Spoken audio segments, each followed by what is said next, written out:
Okay, we are live. Welcome to Humane Mind Live, episode 89, Monster Squad. As the title kind of suggests. Ooh, I'm getting. Oh, I forgot to put the other thing on pause. All right. So, Monster Squad is a reference to the Trump versus the Girl Squad.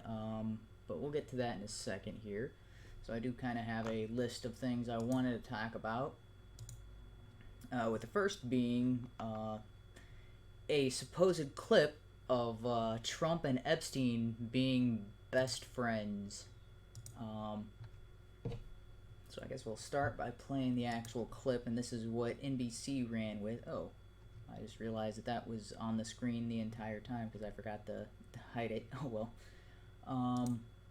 Yeah, so you guys are probably familiar with this. Yet, a tape in the NBC archives of a Mar-a-Lago party shows Trump giving Epstein his personal attention. Yeah. The footage, shot in November of 1992, before Trump opened the resort as a club. This is ridiculous because they're acting as if this is brand new information, even though this is stuff that they broadcast live at the time. Fun-loving bachelor lifestyle for an appearance on Faith Daniels' NBC talk show. We're going to get great ratings in your show. Yeah. Is surrounded by women as music blares in the background. After a while, So this was on for a bit for the NBC talk show. They're coming in there filming him. This is not like secret reveal. Oh, look at this. This is. Trump goes to greet 3 new guests. Among them, the financier. Dude, that guy is a giant. More than a decade before his guilty plea on state prostitution charges. Because, I mean, Trump's tall. Trump's like 6 foot something. That guy's got a whole half foot on him. He's Later in the footage, giant. Trump is seen talking to Epstein and another man as women are dancing in front of them. Trump alternates between dancing and pointing. Yeah, and so they're talking about this footage as if this is so, like, oh, I can't believe, look, Trump is practically, Trump says he didn't, doesn't really know Epstein, and, I'm like, look at the footage of this thing. It's not like they're best friends. This guy is an acquaintance, and Trump is trying to brag to all the people around him about, oh, look how awesome I am. All these hot women are here, and it's because of me and my party. Like, this is Trump being Trump and bragging about himself to the people he invited to his party. Like, I don't understand what, like, oh, look at this. See, the idea is he knew of this guy, but it's not like he knew everything about this guy. I mean, like, if you had a coworker that was caught, in some kind of sex scandal like Epstein, was like, yeah, oh, he was having sex with underage women, all that sort of thing, and then somebody pulls up a footage of you at some work party where you're talking to the guy. I was like, so what? What's the big reveal that you gotta spend out of a 9-minute segment? I think they spend 4 or 5 minutes on this video clip as if this is some kind of new. Oh, look at this! Oh, it's so damaging to Trump. What? Everybody else is looking at this like, have you guys never been to a party? You don't know everybody at the party, and you just talk to random people. This is ludicrous, and nobody's like, oh, what about this guy? This guy's probably a pedophile, has a pedophile eye. Who is this guy? Nobody. Who is the other people he was talking to? Oh no, they're not important. Look, he's talking to Jeffrey Epstein. Must mean he knows this guy intimately. No. Well, I know it's been said quite a few times before, but it seems like politics didn't exist until Trump ran for president. In fact, the world didn't exist until Trump ran for president. So now they have to dig up all this old, ancient archive material to remind everybody, hey, things happened, and in case anybody forgot, remember here, except for everybody already knew it. The media treats people like nothing existed before the last 3 years, and they're just uncovering this information.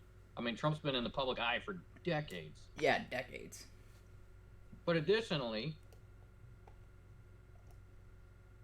I mean, they're not actually going after anybody else that had an association with Jeff Epstein because No, and the they're all kind of protected. I mean, if you look at the flight logs, yeah.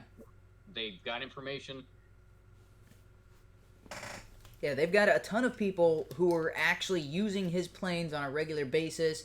They have flight logs with women's names on these flights with high profile billionaires and millionaires and or politicians and stuff like that. And there's a claim the crazy thing about I think we talked about this last time is they're changing all the evidence or all the records of Epstein and Clinton's relationship with each other. Like they're scrubbing Wikipedia of any mention of them having any kind of relationship. That's like they're not going after Clinton at all, even though Epstein had a hand in the Clinton Foundation in setting that up or funding that in some regard. And Clinton was using his plane for a tour.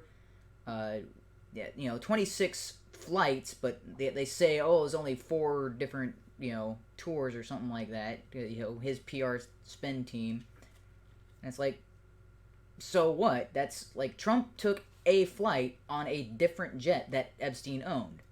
But that's the Epstein jet that is famous for flying to Epstein's private island, dubbed the Lolita Express, and the island is dubbed the Orgy Island. It's like, yeah.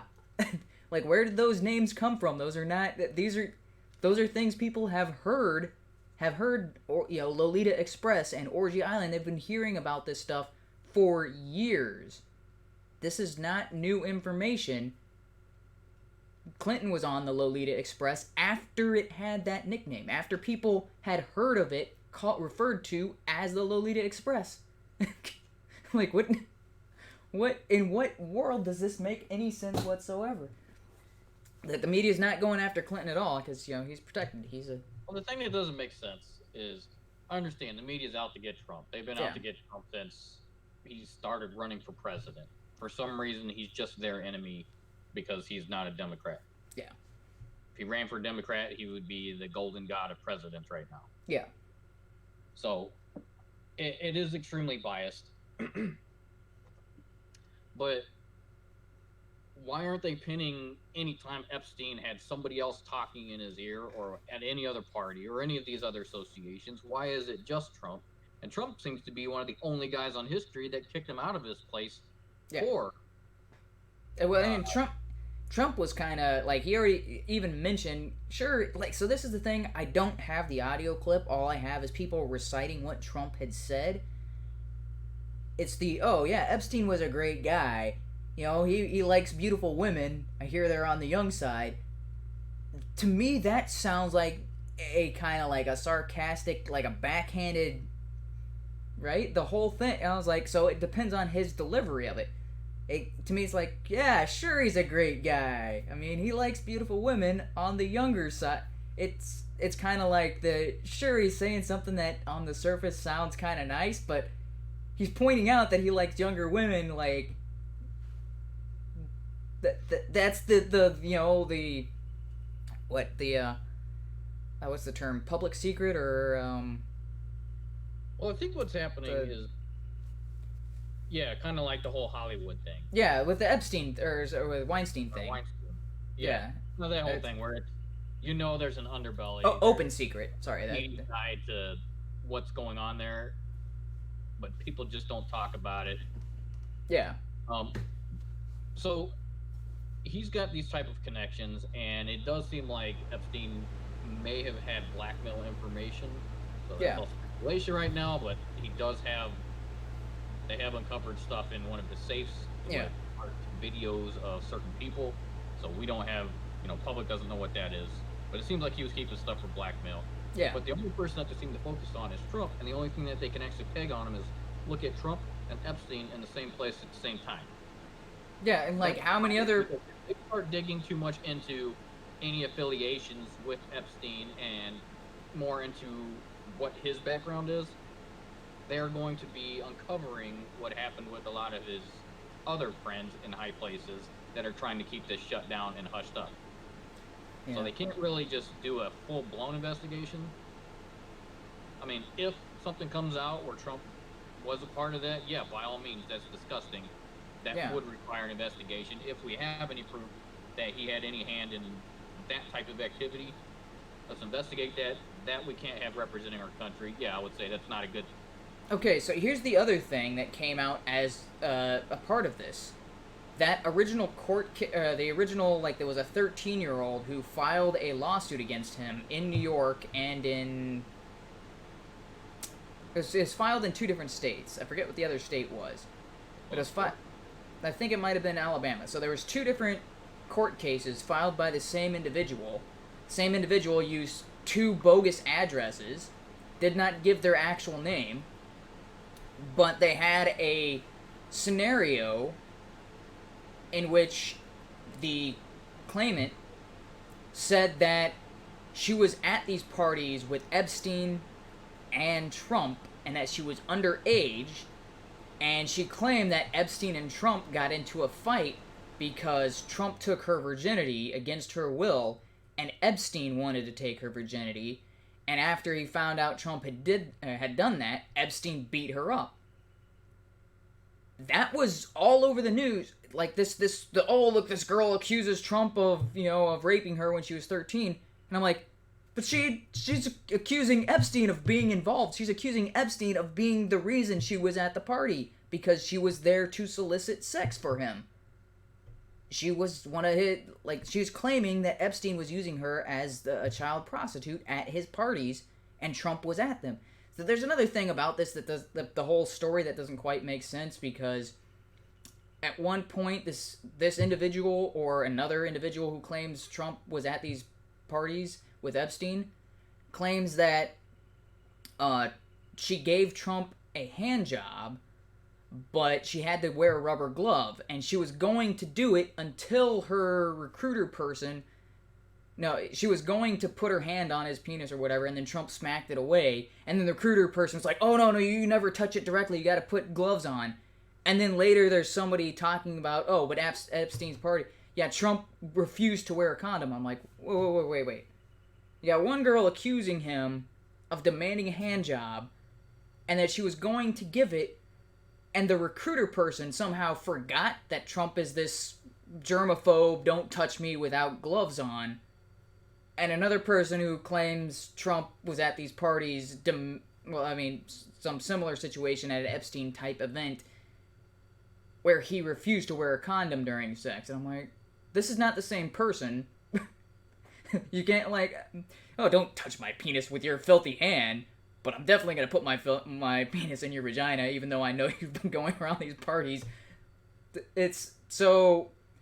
What it sounds like is that these women were describing different individuals at these parties with their own idiosyncrasies, and as soon as Trump started running for president, they substitute Trump for the actual offender. And this makes even more sense because the court case for the lady who had filed the 2 different court cases in 2 different states, she dropped the cases, and the reason what that was cited as the reason for this is she didn't know it was Trump until she saw him running for president, and she was like, oh, that's him, that's the guy.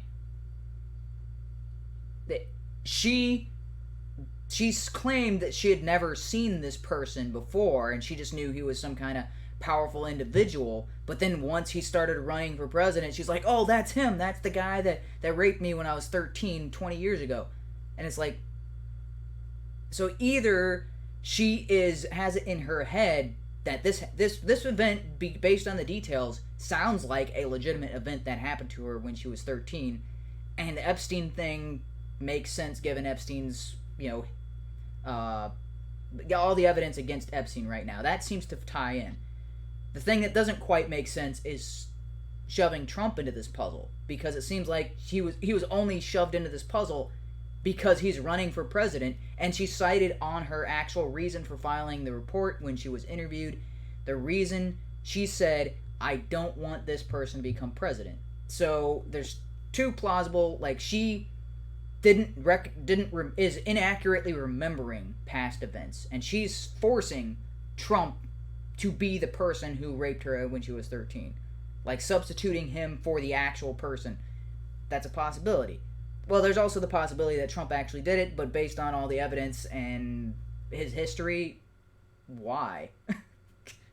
it doesn't line up with, because he's slept with a lot of women, but they're usually older. Like, he slept with Stormy Daniels, and she's kind of, I mean, it's beautiful by, I guess, by some people's standards. Seems fake to me, but he goes after supermodels and older women. Like, I don't think any of the women he's, been with, or at least had affairs with and all that sort of, they've all been over their 20s, and even in that video clip that they're showing, oh, look, this is so, so damning of Trump, and I'm like, all of those women are way older than 18 or 13.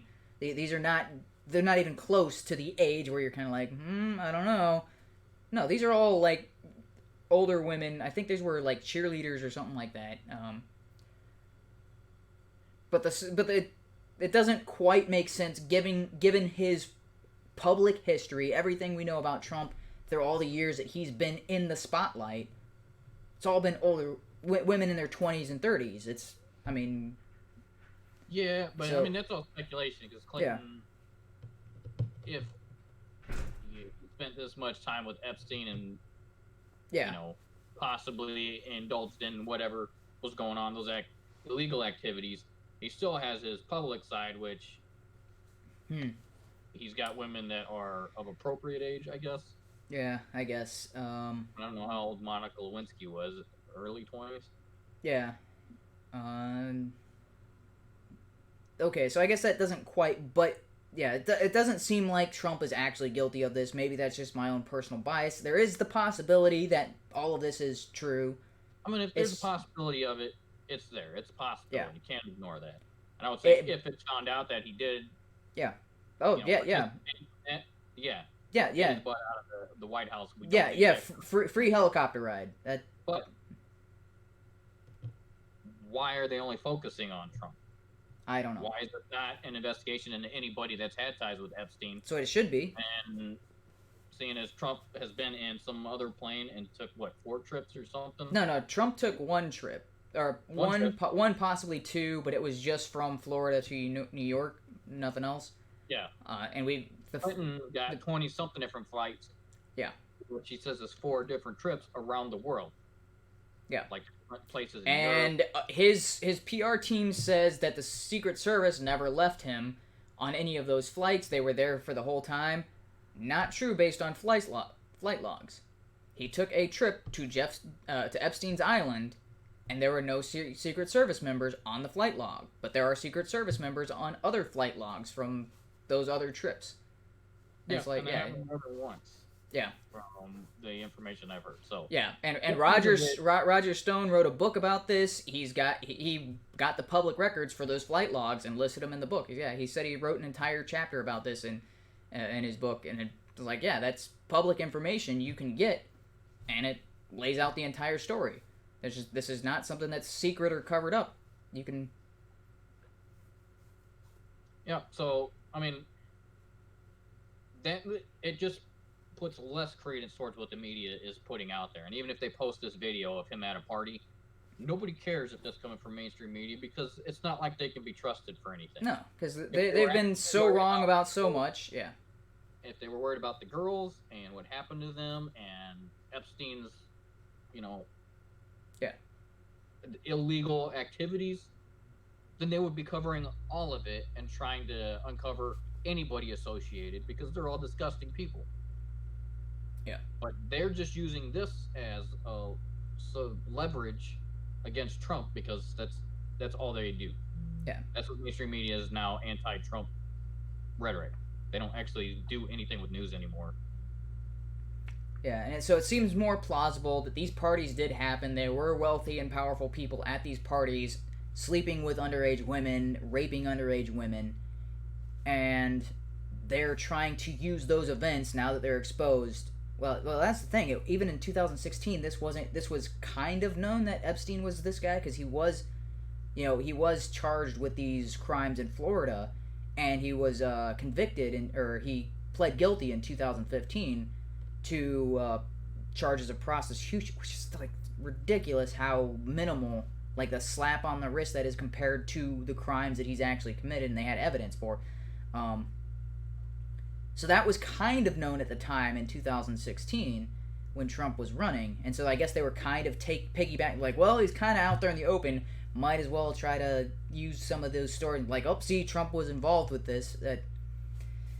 To me, it seems more plausible that Trump was not involved and they're trying to superimpose him and tie him in with Epstein and all of this. That seems more plausible to me. There is the possibility that all of that is wrong and it's all just a front on Trump's end and he was highly involved in this. But then that wouldn't quite explain why he kicked him out of his Mar-a-Lago hotel. It wouldn't explain why he's been out there publicly talking about Epstein's affinity for younger women, alluding to this open secret continually in public appearances when asked about Epstein. And the other thing is, in 2016, he was on I think it was Sean Hannity, and he's talking to Sean Hannity, and he's like, yeah, Bill Clinton's an okay guy, but I think he's gonna have problems with the whole Epstein Island thing. He is, like, if he was involved in this, he wouldn't be pointing everybody like, hey, might want to check this out. That's not what you do if you're guilty. Yeah. You're like, oh, by the way, you might be worth checking out that, investigating this. Like, why? You wouldn't do that if you're like, oh, crap, that's going to expose me too. Yeah, because that'll land him in jail if he had any part of that. Yeah, if he was involved in those parties in any way. All the other high-powered people who are not stepping forward. Yeah. Trying to keep it quiet. Okay, alright. I think we spent a little too much time on that, but, what was the next? I got them in a different order on my show notes here. But I thought that was just kind of funny that they showed this, like, oh, look at the shocking footage, and it's not. It's just him at a party being weird and awkward, or at least Epstein. Actually, both of them were being weird and awkward. Okay, next thing. Have you seen Stranger Things, Season 3? Yep. Okay, so I don't want to give any spoilers, but you would be aware of what's going on. So there's a bit of a controversy about Stranger Things after Season 3 dropped.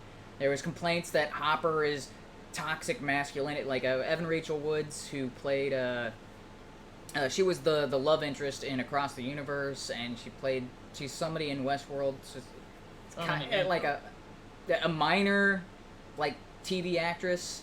Hasn't done anything major that I know of. She was complaining about Hopper and like, oh, women don't go for men like this. He's an example of toxic masculinity. It's like, he's a fictional character, you crazy lady. Like, I kind of understand that what she was going for, but she was criticizing the character on a TV show for his actions, which, yeah, he's not a good role model. Like, but he's authentic. Like, that it's a flawed character. It's believable, because if you're just based off season 1 and 2, he lost his wife, he's divorced because his daughter is dead. Yeah. He's been dealing with that, and he's an alcoholic.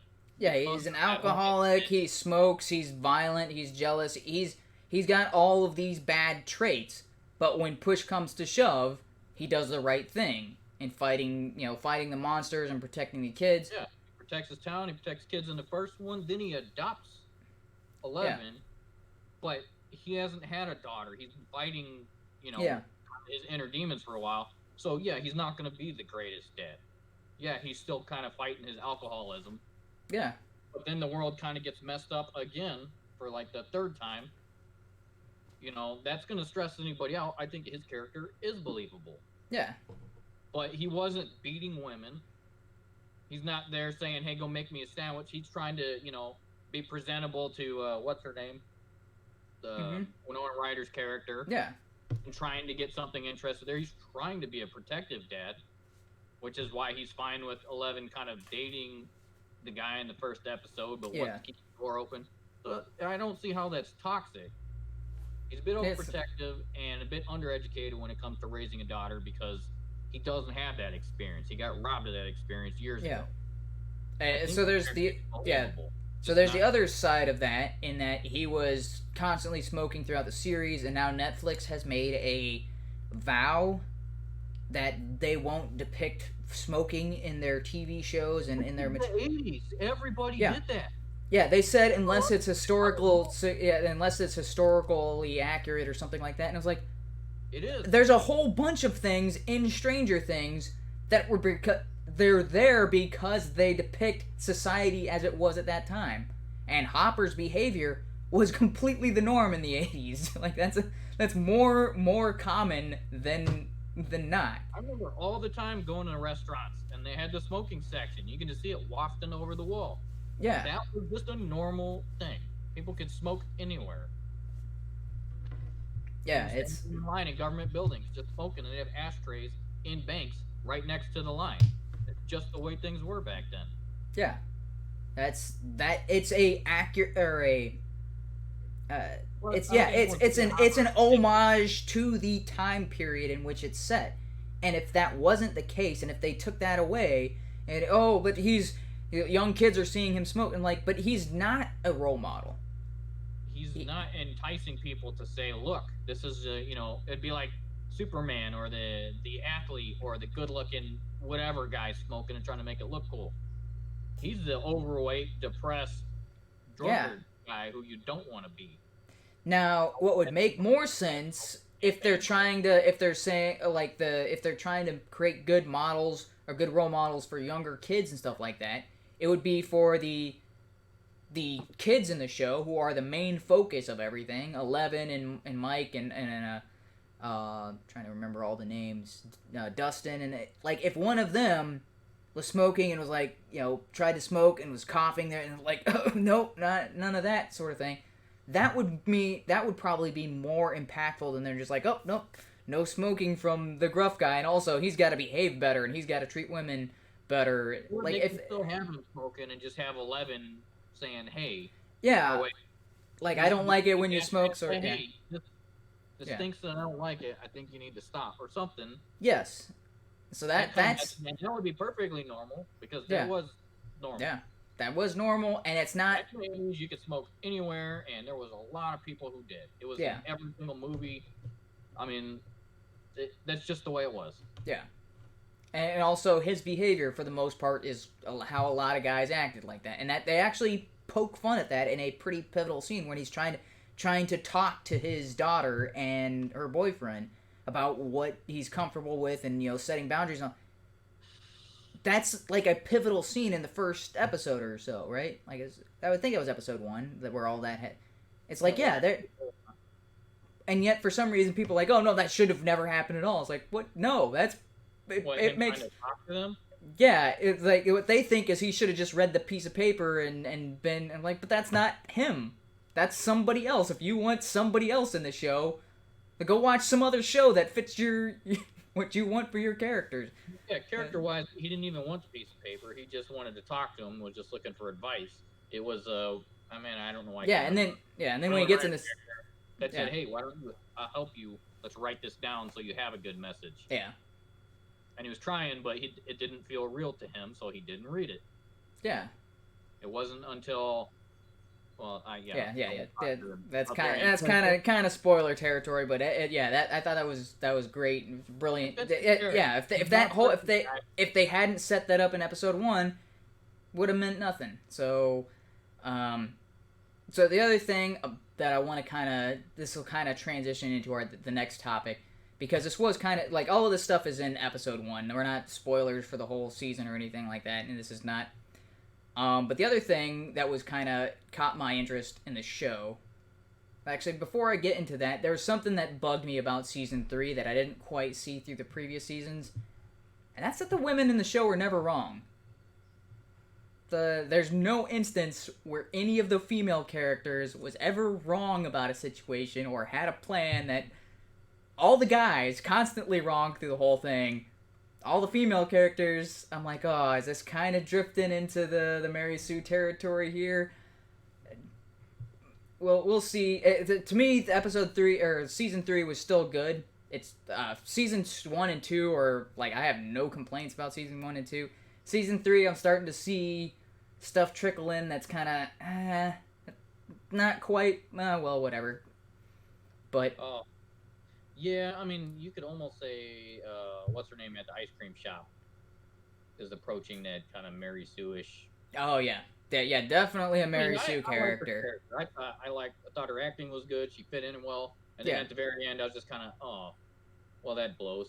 yeah, Not how I was imagining that all going down. yeah. But it's not. It to me that that didn't feel ham-fisted or interjected there just to score points. That to me that felt kind of I organic, mean, and it was still, it's kind of because it's what they do in that show, and they do really well is they put in 80s tropes and then they put a spin on them, and I a little think bit of subversion, but in the yeah, right area. yeah, and I think they did a good. I think it fit the what they're doing with the rest of the show, so it didn't feel like why did they just throw that in there to just I guess to score cool points, sure.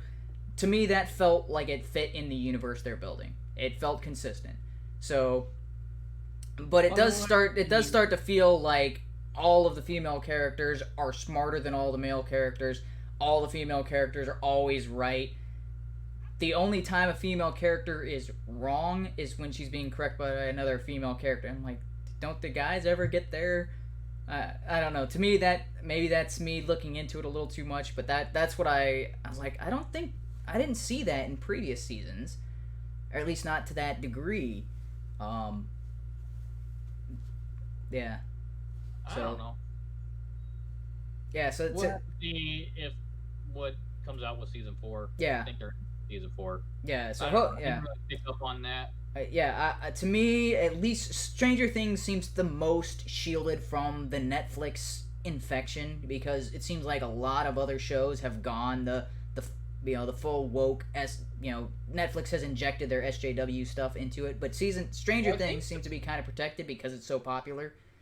I think in their attempt to bring about a little bit of nostalgia and keep it kind of like that campy sci-fi horror stuff from the 80s and putting it in that time period, Yeah, they have built the shield around that because it didn't exist back then. So you Yeah. can't just start shoving it in or no one's going to watch because yeah, you're trying to rewrite history and that's not the way things work. So if they made it modern day, then they probably would have a lot more of that stuff having, being shoved down everyone's throats. yeah. So, I guess we'll have to see Okay. for a few episodes. Hopefully it doesn't go down that route because that just kind of kills every show. Oh yeah. Yeah, and it's killed a bunch of shows so far, and even it just and you're like, it just takes you out of the universe because it seems ham-fisted and shoved in there. I didn't see any of the ham. Really freaky Yeah. when Yeah, I didn't see any of for there wasn't anything in Stranger Things that just hit that groan level. Oh, they just did that.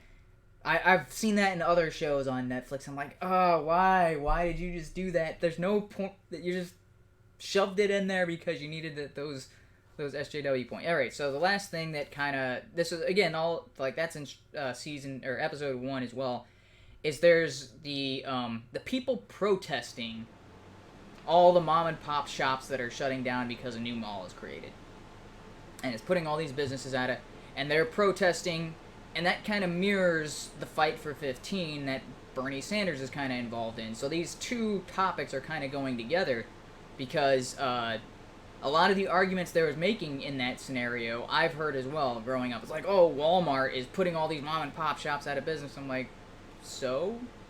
To me, I don't see the problems because they're talking about all of these new jobs that are created when a big store comes in play. it's the entire argument of automobiles put the horse and buggy industry out of commission.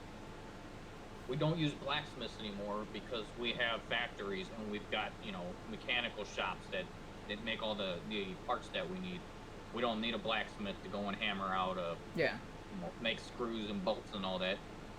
We've got machines for it. And yes, some jobs disappear with that, but other jobs are created. And unless you plan on keeping people in the Stone Age and keep people in one time period and not advancing ever, then that's going to happen. It's inevitable. And I know people are worried about automation taking jobs, but that is going to open up other jobs. And there's going to be plenty of people that are needed to build these things, the robots, the machine, blueprint them for the automation. Yeah. I mean, jobs are going to be there.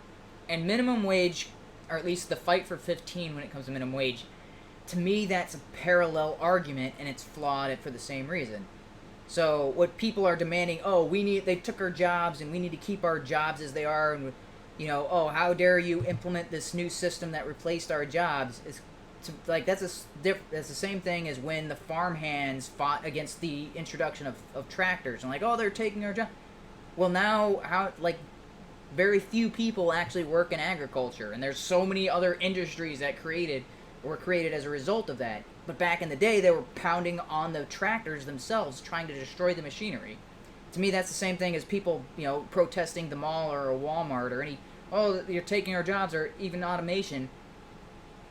But it's the same argument as you should pay me more for the job I'm currently doing, and how dare you automate my job away because I'm asking you to pay me more. Those things are neck and neck. I mean, they're so close to each other.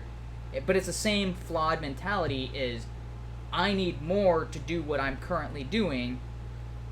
Even if my job becomes obsolete, you should pay me whatever, a living wage. And it's maybe your job's not worth a living wage. And what you should be doing is transitioning to a new career field. Because that's what farmhands had to do. They're my job is going away. I can't support myself and my family doing this. All right, time to move to a new industry. If you're in a minimum wage job, it's I can't support my job or I can't support my family on this minimum wage job. A rational person will be I need to go find something new. I need to transition to a new career field that I can support my family. The irrational people are they need to just pay me more to do this same job. That's ridiculous. I mean, so the way I kind of view that in the economic model, it's kind of, if you have a house, right, you got your base floor. Yeah. Or let's say it's an office building, right? You got a couple of stories. Yeah. Higher up is going to be your CEOs, your, yeah, CFOs and everybody else, and you got your division managers or your VPs, whatever. And as you get towards the bottom, then you're at the mailroom. You're at the base level job, the minimum wage. If you raise the minimum wage, you're not just saying, hey, those at the bottom are going to get some more money so they're able to sustain themselves better and afford nicer things. It's basically jacking up the whole building. Yeah. Meaning absolutely nothing has changed for anybody.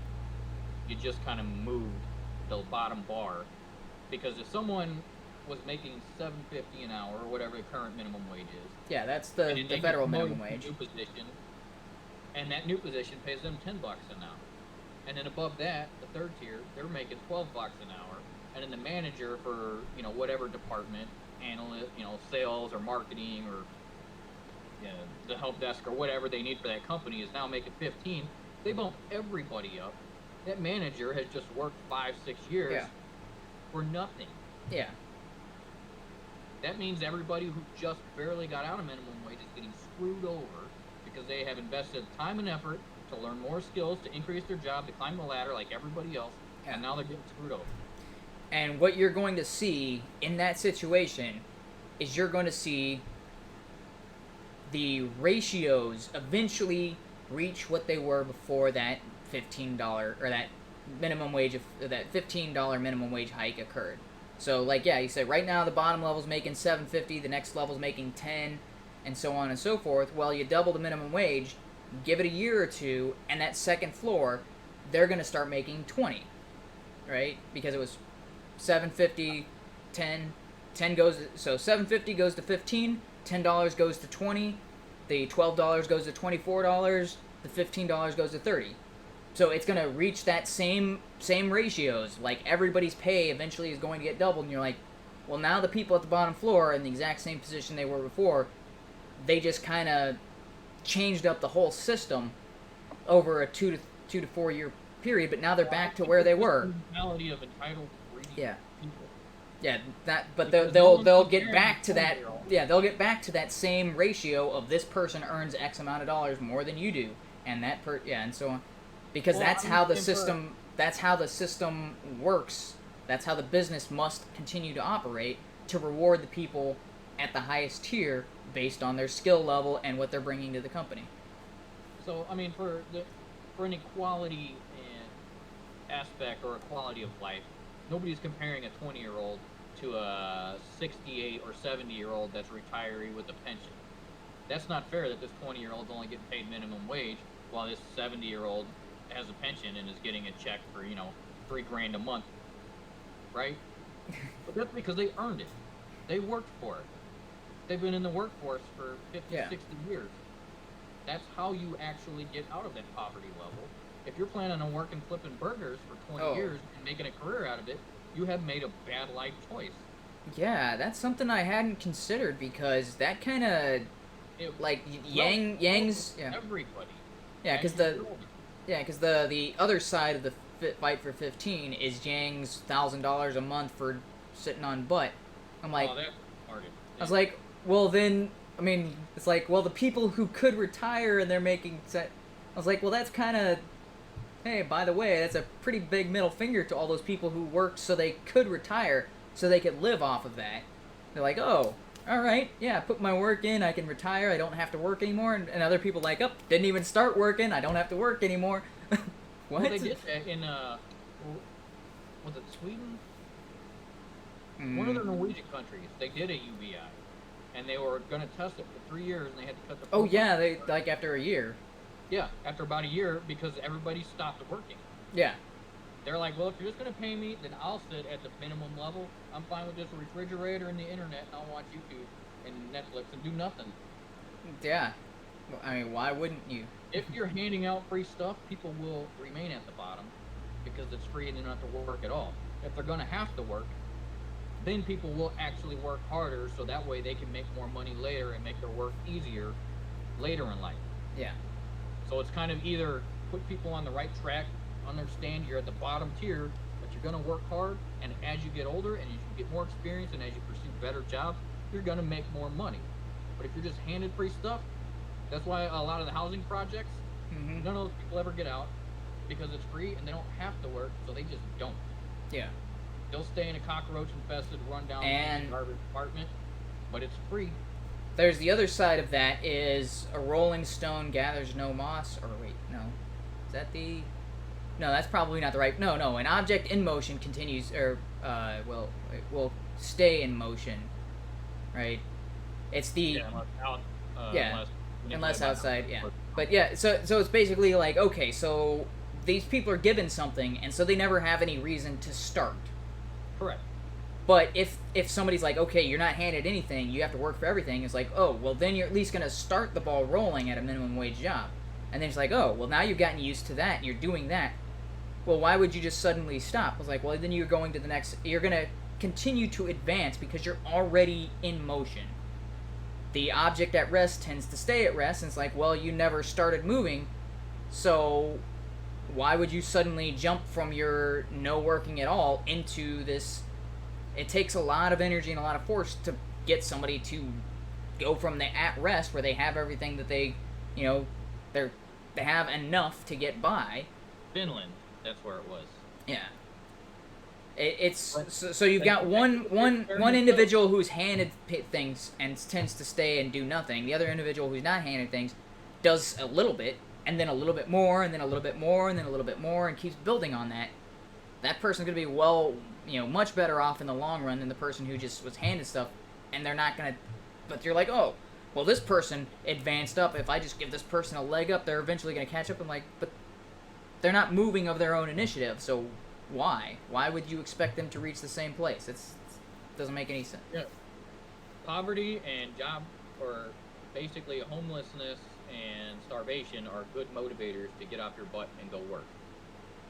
When you're handed enough to get a crappy place to, sleep and at least get some food and then maybe have the internet so you can watch some TV, you don't have those incentives to go out and work anymore. Yeah.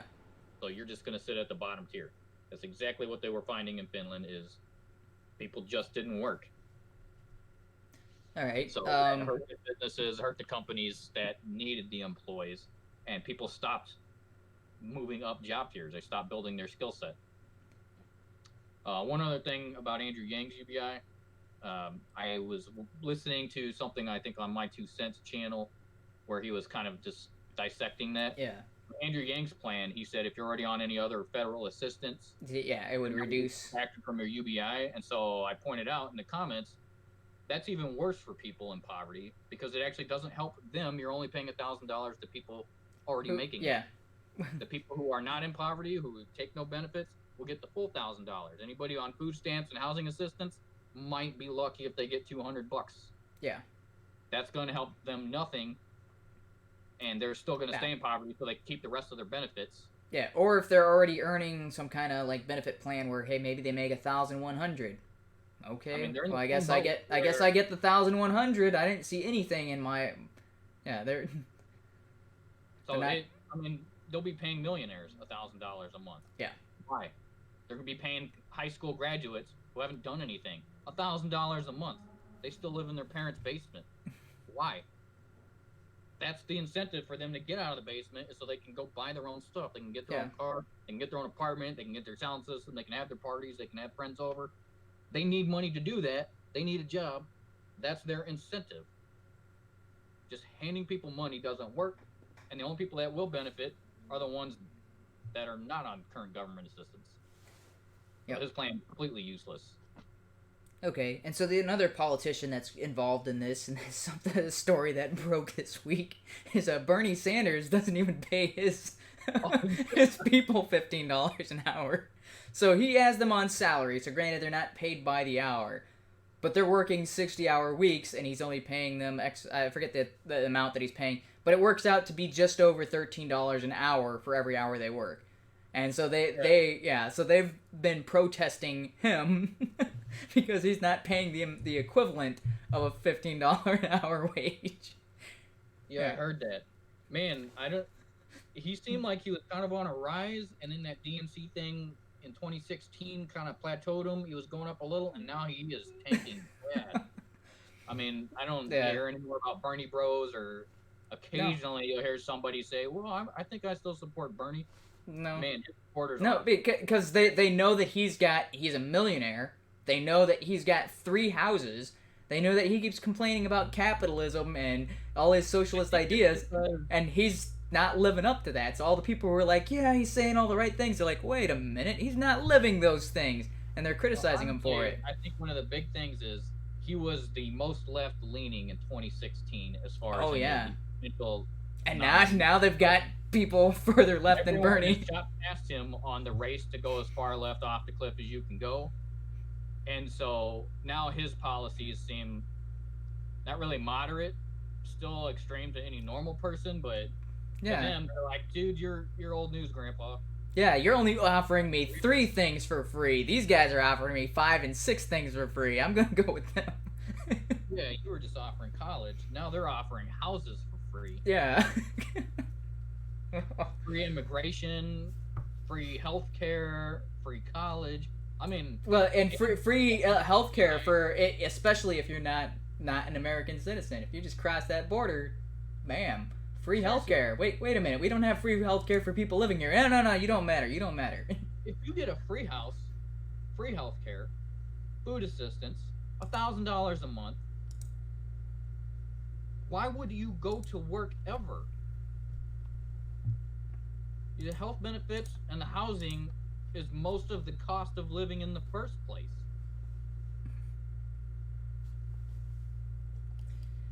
I don't know. I mean, your average person's mortgage is probably anywhere from $800 to $1,500 a month or something. Yeah, depending on where they live.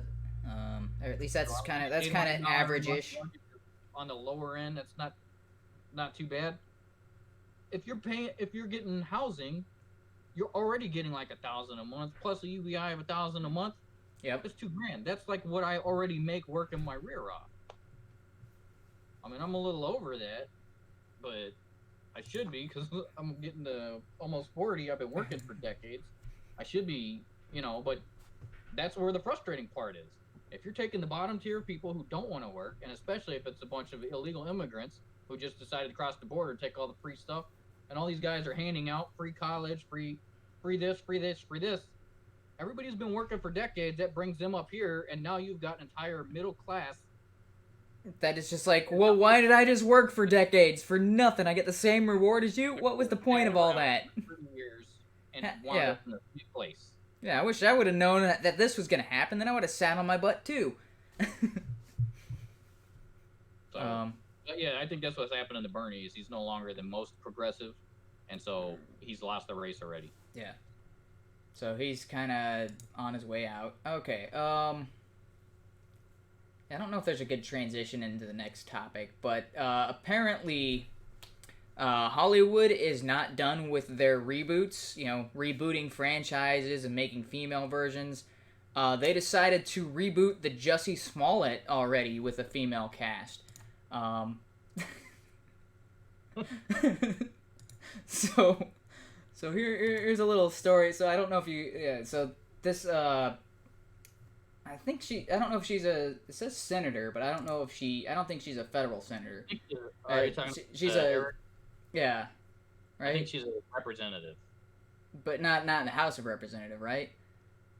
State representative. I see it in the little bottom corner. Yeah, so she's a state representative. He didn't know this, but there's this... So it got into a confrontation. Claims this guy was making racist terms, like saying, hey, she should go back and all of that sort of thing. Kind of piggybacking off of the send her back stuff with the squad. We'll get into that a little bit later. Claiming this guy was making those same comments. All of the claims that she's making proven wrong, and I think it should be included in this clip here. So I'm going to... Make forward disputing some of those claims. So this is the guy that she was accusing of the statements, and for some reason they decided to do a PR event where both of them came together and talked about it.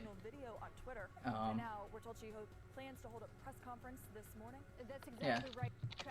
Like, okay, so I'm not sure why she agreed to this. Ooh, what just happened there? Alright, I'm gonna skip a little forward into this. Okay. Did I say that? Yes, why seriously? Did I say? Is it on video? What did you say?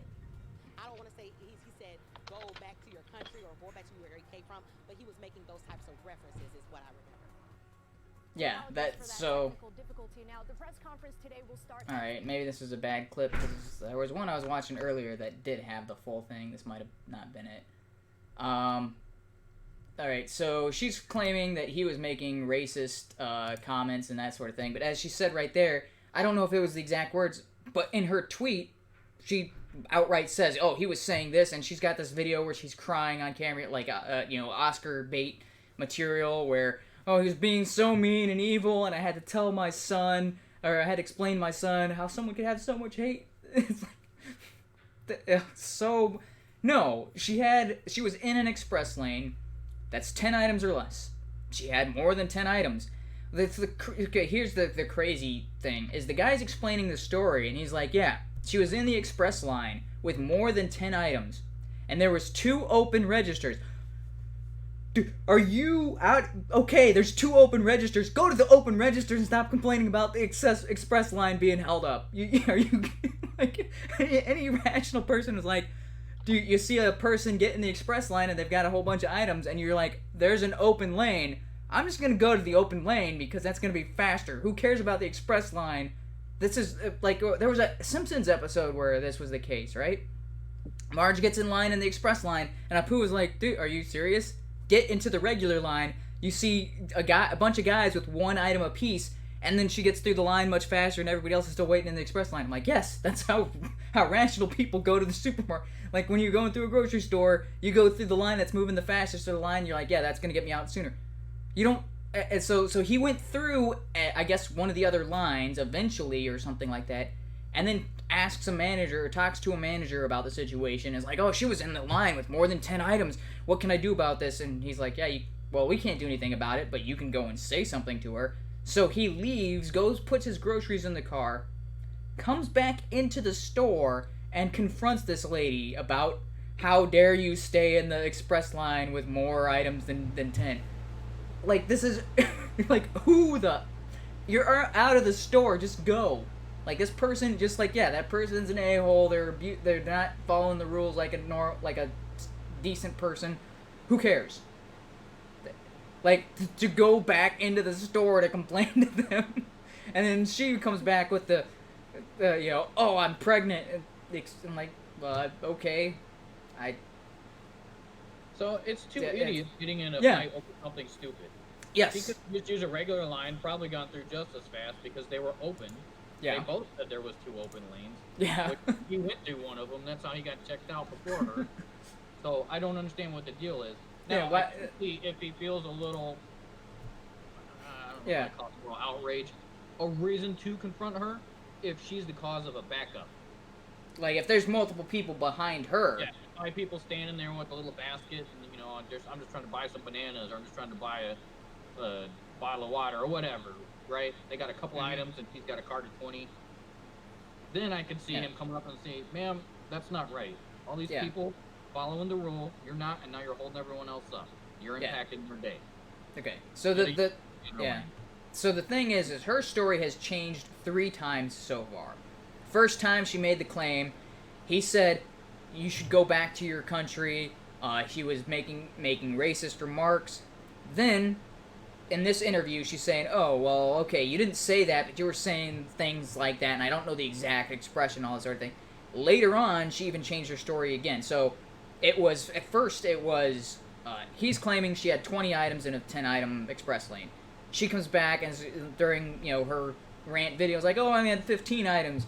Later on, she changed that to, oh, I only had 11 items. So her story keeps, changing at various different iterations. At first, it was, she may have done something a little bit wrong. And it's like, no, I barely did anything wrong. And he comes over here and now it's like, well, I don't know exactly what he said, but, it's something along those lines. It was racist intent. The other crazy thing about this story is, he's a Democrat. People have been reporting about his Twitter timeline. He's been out there defending the squad and condemning Trump. And okay, the other thing is he's not white. He's apparently Cuban. So I don't know if he's half Cuban or something. He said his grandma was from Cuba and he got raised in the culture. I mean, that's fine. Yeah, but it's just funny. It's she was trying to turn this into a black versus white scenario, and I'm like, no, this is just 2 stupid Democrats arguing against each other. Race apparently was brought into the equation just by her, and race baiting scenario. So he confronted her on the news. She was doing his interview, and he walked up and said, "I never said any of that." Yeah, it was a live argument where he's like, yeah, I came up, I said that was wrong, and then you started coming back at me, and so I called you a lazy SOB. I said that, but that was it. So he did claim that he said that phrase. Yeah, that's the only thing. So he did admit that he called her, well, I don't think he said SOB. I think he just said just the B. So I think he called her a lazy B, and that's what he admitted to. And then she's thrown out all these other accusations of things he said. Yeah, the racial terms, and he said, I never said any of that. Yeah, and based on his perspective, he was angry because she was being lazy. Yeah. That's why he would have said that. Never turned to a race thing. And again, judging by his timeline where he's defending, oh, Donald Trump's a racist for saying this about these women. I'm like, wait, so you're saying that this guy would go up there and say, go back to your country? I'm like, he was just condemning Trump for that. It's possible he's a hypocrite like that, but nobody says that. The whole go back to where you came from. Now, I do remember growing up when we were younger. This was way back in the 80s. Yeah. I did hear it from time to time, but I didn't hear it from adults. No. It was mostly if a kid got in a fight with another kid. Yeah. And happened to be different race. Yeah. This was, preteens and teenagers, not adults. I never heard that from an adult. Not any time growing up saying, hey, go back where you came from. It was just a dumb schoolyard thing because their racial things were not as good as the 90s. They were still kind of trending upward. Even interracial relationships were still kind of frowned upon back then, especially where we grew up. Mm-hmm. So, yeah, the country had some racist things that it was growing out of. The Civil Rights Movement happened, 15 years before that? Yeah. Before the 80s, was it 65, somewhere around there? Yeah, 64 was when they signed it, so... Okay, 64. So... Yeah. Well, we'll say 20 years, right? To the middle of the 80s. Yeah. Well, it was just 20 years ago. One generation. Yeah, so there was still a lot of people that were, that had that mindset. They're in their middle ages at this point, so they're not completely over it. Back in the 80s, I didn't hear any phrases like that, except for if it was a dumb kid yelling at another kid. Cause Yeah, and then kids said a bunch of stupid things to each other when they were in a fight. Never heard adults say that. And by the time we got to the 90s, that phrase disappeared. Nobody said that. Yeah. And to clarify for those people who think, yeah, no, we grew up in a very diverse environment. Like, we went to school with a bunch of different... military base. There was people from all over. Yeah, it wasn't like, you know, a bunch of white kids and then a couple of black kids. Like, no, it was kind of like a pretty actually even mix. It's almost like a TV show, and like where everybody's kind of represented. So, yeah, I don't know. Nobody paid attention. Race wasn't really a thing until a kid got mad at another kid. Yeah, and that's when it came up, and then and then, you know, sometimes there'd be a fight like that, and then like maybe those two would never kind of reconcile or whatever, but nobody else brought, like, that wasn't a common thing. No, even back then it wasn't common. Yeah. And through the late 80s, 90s, early 2000s, nobody said anything like that. In fact, when Trump said something that sounded like it, that's the first time I've heard that in decades. But he didn't mean it in a racial way. Yeah. Well, they took it in a racial way. Oh, that was what I meant to bring up. How crappy they think America is and how better they think the rest of the world is doing it. And they're basically wanting America to change like their, you know, whatever their country of choice is. So he could have phrased it better, and he did have to step back and clarify it later in a press conference. But he's saying, why don't you go to the country that you're idolizing, fix that crap hole, then come back here and tell us how you did it. Then maybe we'll listen. But standing there back in the country we love, you shouldn't be doing that. You're an elected official. So I was planning on that being kind of like the last topic we talk about, but since we're kind of getting into there, I did want to bring this up. So this is something like, so there's a couple of things about this that I haven't heard anybody talking about. I'm trying to bring up his exact tweets so I don't get the quotes wrong, but everybody keeps claiming he was talking about the four of them, like the squad. Oh, he made this comment in, you know, about the squad specifically, and I'm like, how do you interpret that out of what was actually said? So let's see. Well, there's a whole lot of tweets in here to scroll down through, unfortunately. All right. Let's see. Oh wait, I know a better way of doing this. Give me a second here, because I can go to what I have liked and retweeted, because I read them, and my only impression was, oh yeah, he's talking about Ilhan Omar specifically. He doesn't mention her by name, but I was like, yeah, he's talking about Omar, because she's the only one that fits this description, and everybody's like, oh no, he's talking about all four of them. I'm like, how do you get all four out of what's stated there? Where are you? I know it should be right around here. Where's the tweet from Trump? Because I was like, when people started responding to them. Okay, so here's the exact words that he tweeted out. Actually, let me pull this or switch this out in the stream here. Okay. Yeah, and you can see right there at the bottom the racism. Okay, it says, so sad to see the Democrats sticking up for people who speak so badly of our country and who, in addition, hate Israel and the true and unbridled passion. Whenever confronted, they... Oh, this may not... Sorry, this wasn't the original one. This was in response to that. Sorry. It's a couple more back. I thought that was it, but it was similar, but not the exact words. Alright. So much Twitter.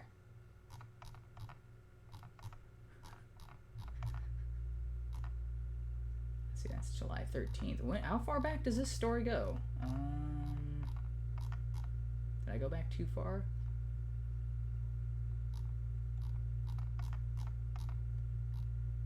Because he was talking about Democratic women. Last 2 weeks, right?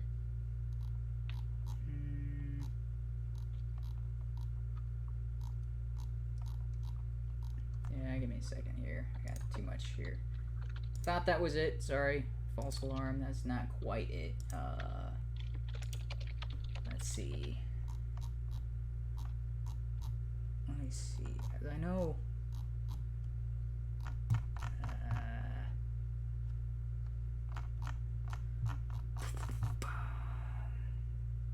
let's see.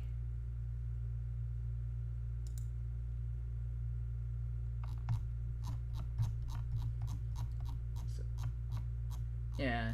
So, and I was also banned from Twitter for a week, and we'll get into that in one of the other topics. So I don't, because it should have been The 14th.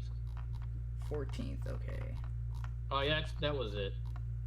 He said, "So interesting to see progressive Democrat congresswomen who originally came from countries whose governments are a complete and total catastrophe. Yeah. The worst, most corrupt and inept anywhere in the world, if they ever have a functioning government at all, now loudly and viciously telling the people of the United States, the greatest and most powerful nation on earth, how our government is to be run. Why don't they go back and help fix the totally broken and crime-infested places from which they came, then come back and show us how it's done?"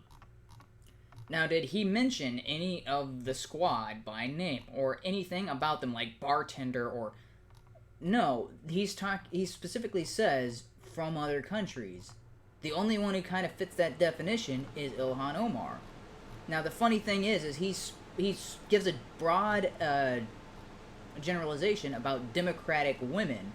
Now, why aren't people up in arms about, oh, he's talking about Nancy Pelosi, or, oh, he's talking about Elizabeth Warren, I can't believe he's so racist against her. No, they single out, oh, he's definitely talking about these four in particular. I'm like, well, but none of those four fit the definition of what he specifically mentioned specific attributes, and of those, only one qualifies. How is everybody, right and left, saying that he was talking specifically about the four? I'm like, at what point does he say, oh, I'm talking definitely about the squad right now? Like, how are they inferring that's exactly what he meant? I mean, it seems that that's what he was. No, I think he's talking about Omar. That's what my original impression. I read that and was like, oh yeah, dude, he's totally, yeah, that's Omar to a T. But why is like, oh no, it's not just Omar, it's this, and you're like, well, okay, so then it's all Democratic women? I'm like, no, it's this one particular set of the squad. I'm like, but well, there's other, well, is Macy Hirono included in this? She's a Democratic woman who's not white. Wait, so what about, what's her name? Harris. Oh, is she part of this group? Well, no, she's not part of the squad. Yeah. So it's like, well, then how do you know that it's specifically talking about the squad? That doesn't make any sense, because there's no other criteria that he's mentioned that we're... So the only thing... He said from other countries. None of the other women are from other countries in the squad. Ilhan Omar is the only one. That makes sense. So, I mean, if he pointed out that he's talking about one woman in particular, he would have been jumped on for isolating one person. Yeah. So I think he phrased it vaguely, to say a progressive Democrat congresswoman, but then he does say who originally came from countries, meaning they came from somewhere else. Yeah. So I think the squad is just kind of standing behind her, plus they are of whatever descent. I think AOC is, Puerto Rican descent or something? Yeah, but Kamala Harris is of Jamaican descent, so why isn't she lumped into this group that he's obviously attacking, right? There's so many other congresswomen who would fit what he's talking about based on what they've said. Oh, he's talking about these types of women. And I'm like, but then you'd have to include more than just the squad. What limits this?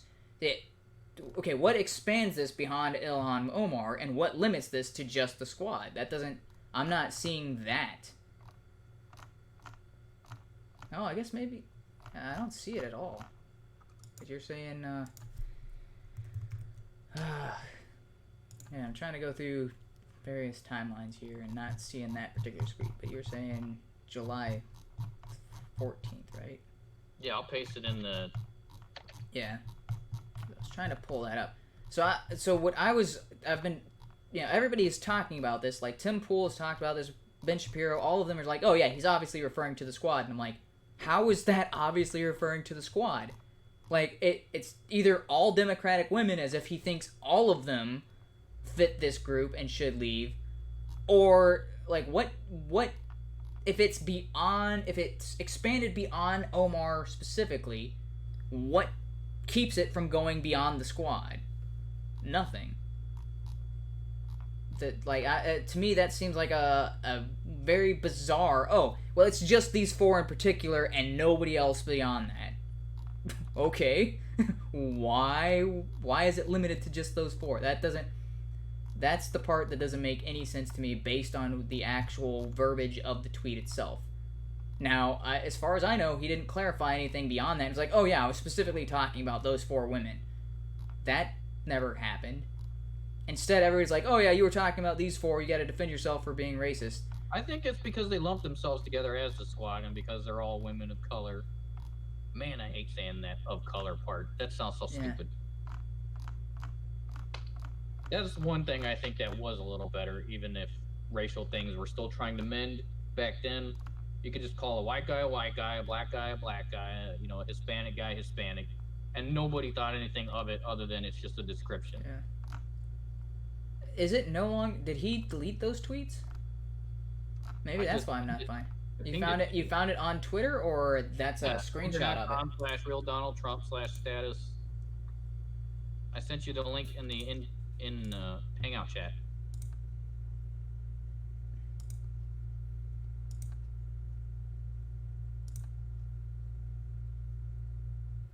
Yeah. Okay.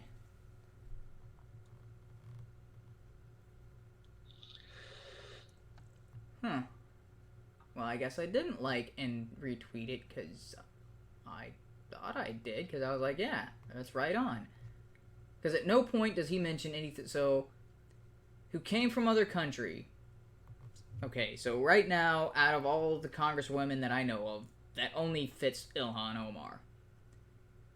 I mean, yeah, I never noticed that in the initial tweet, but he said who originally came from countries. Yeah. So, I guess that could be up to interpretation, right? Yeah, but why doesn't it expand? I don't know how long AOC, her family, has been in the U.S. Was her dad a direct immigrant from? I don't know. Somewhere, or mom, or. But if they're touting other countries, but they're supposed to be representing this country, then it could be like, maybe I'm 3rd generation German, and I keep saying how awesome Germany is now. I hate the United States. You could still apply that and say, well, then why don't you go back where you came from? Yeah. So are these the only women who are complaining about, about how viciously telling the people, the United States, how our government is to be run? Well, there's more than just those 4 who are who are saying the United States is terrible and racist and telling how the country should be run. So this should apply to all Democratic women based on logic, right? Democratic progressive congresswomen. Yeah, so that should include Macy Hirono. That should include Kamala Harris. Hawaii, that is the U.S. Isn't right? Isn't that the senator from Hawaii? Yeah, Hirono is from Hawaii, but U.S. I was about to say, no, she's from Hawaii, but she's not Hawaiian. Oh, she's not? No, I don't know if you can tell she's got an Asian, like, I'm not even sure if she is 2nd generation, I guess, kind of, but she sounds like somebody who was raised in another country who learned English as a second language. I mean, maybe that's just my, maybe that's my racism coming into play here. She sounds like she's got a thick, like a Chinese accent. Japanese born. Oh, she was actually born in Japan?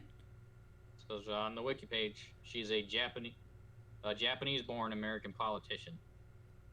So why isn't she lumped into this? Because that kind of describes her. Yeah, that's true.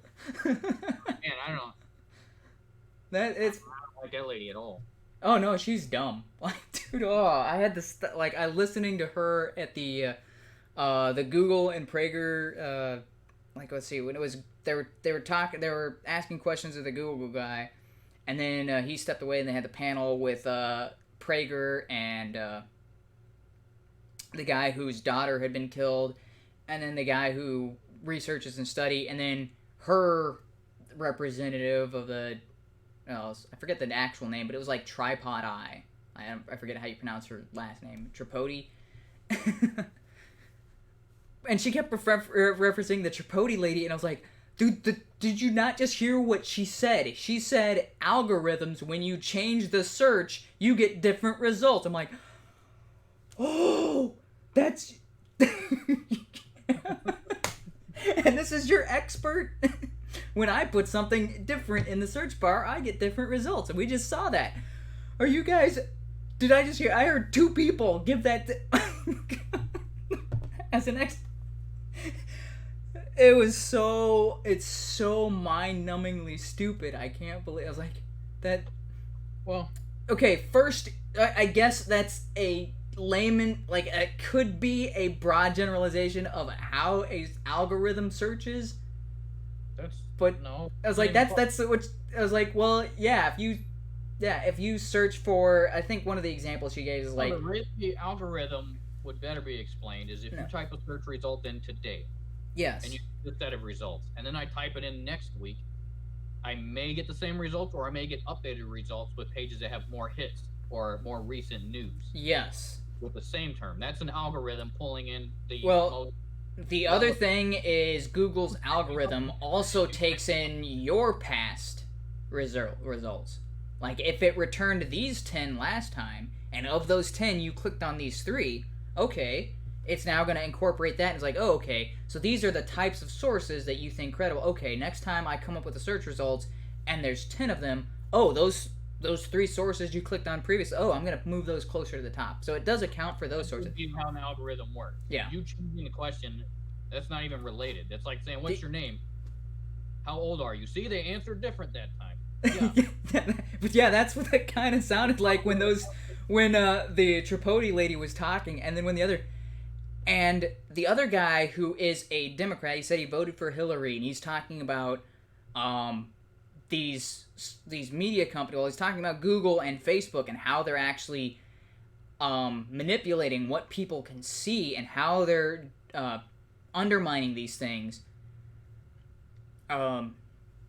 He was talking about all the different systems that they have, and he's done research into this, and she's like, oh, but you didn't account for when people do different search terms, and he's like, yeah, we controlled for that. That's how studies. And she claimed to have read his paper, and I was like, dude, I can't believe nobody called her on that, because she's saying, oh, well, yeah, we proved in our study that if you search using one particular term, you'd get one set of results, and if you use a similar search term, but it's different. I think, what was the example she gave? I don't remember the exact speed. So it's like, if you say gun control, you'll get these kind of, and if you do gun rights, you'll get a different set of stuff that's more kind of right-leaning. But he said, yeah, we vetted our search terms through third-party, I forget I don't think auditor is the right word, but third-party whittled down the terms to just these set of 250 phrases that we had people search on. And I was like, yeah, that's accounting for all of the different variables that you would... That's how you control for variation. That's how you minimize that sort of thing. It's like, yeah, you've got this list of terms, and you're whittling it down to the terms that are going to give you the most accurate representation of what the information you're hoping to actually get to. If you were searching for gun control, and you're like, oh, see, we're searching for gun control, we got a bunch of leftist media sources, and if that term had instead been searching for gun rights, oh, look, we got all these conservative, that would have skewed your results, and that's what Tripodi was trying to explain. But it's like, yeah, we've accounted for that in our study, which we explained in the study. I'm like, I can't believe that guy or Senator Cruz or somebody at that hearing didn't put that in her face and be like, didn't you read the study? Yeah, it was mentioned that they accounted for that, and this is how they accounted for it. That was brutal sitting through that, because Macy Hirono just showed her extreme ignorance, and she was like, yeah, but This was searched by Media Matters, and they said Google's not censoring conservatives. Really? Media Matters said that. Oh, I guess Google must be completely... You remember when that was? This was like on Monday. This was recent. Or no. Okay. No, this was like Wednesday or Thursday. Sorry, what? That's the recent hearings. Okay. Yeah, that was recent. That was within the last week. Because that was actually one of the topics I wanted. What Cruz has been asking, I think there was a Google exec. Yes, that was the same hearing.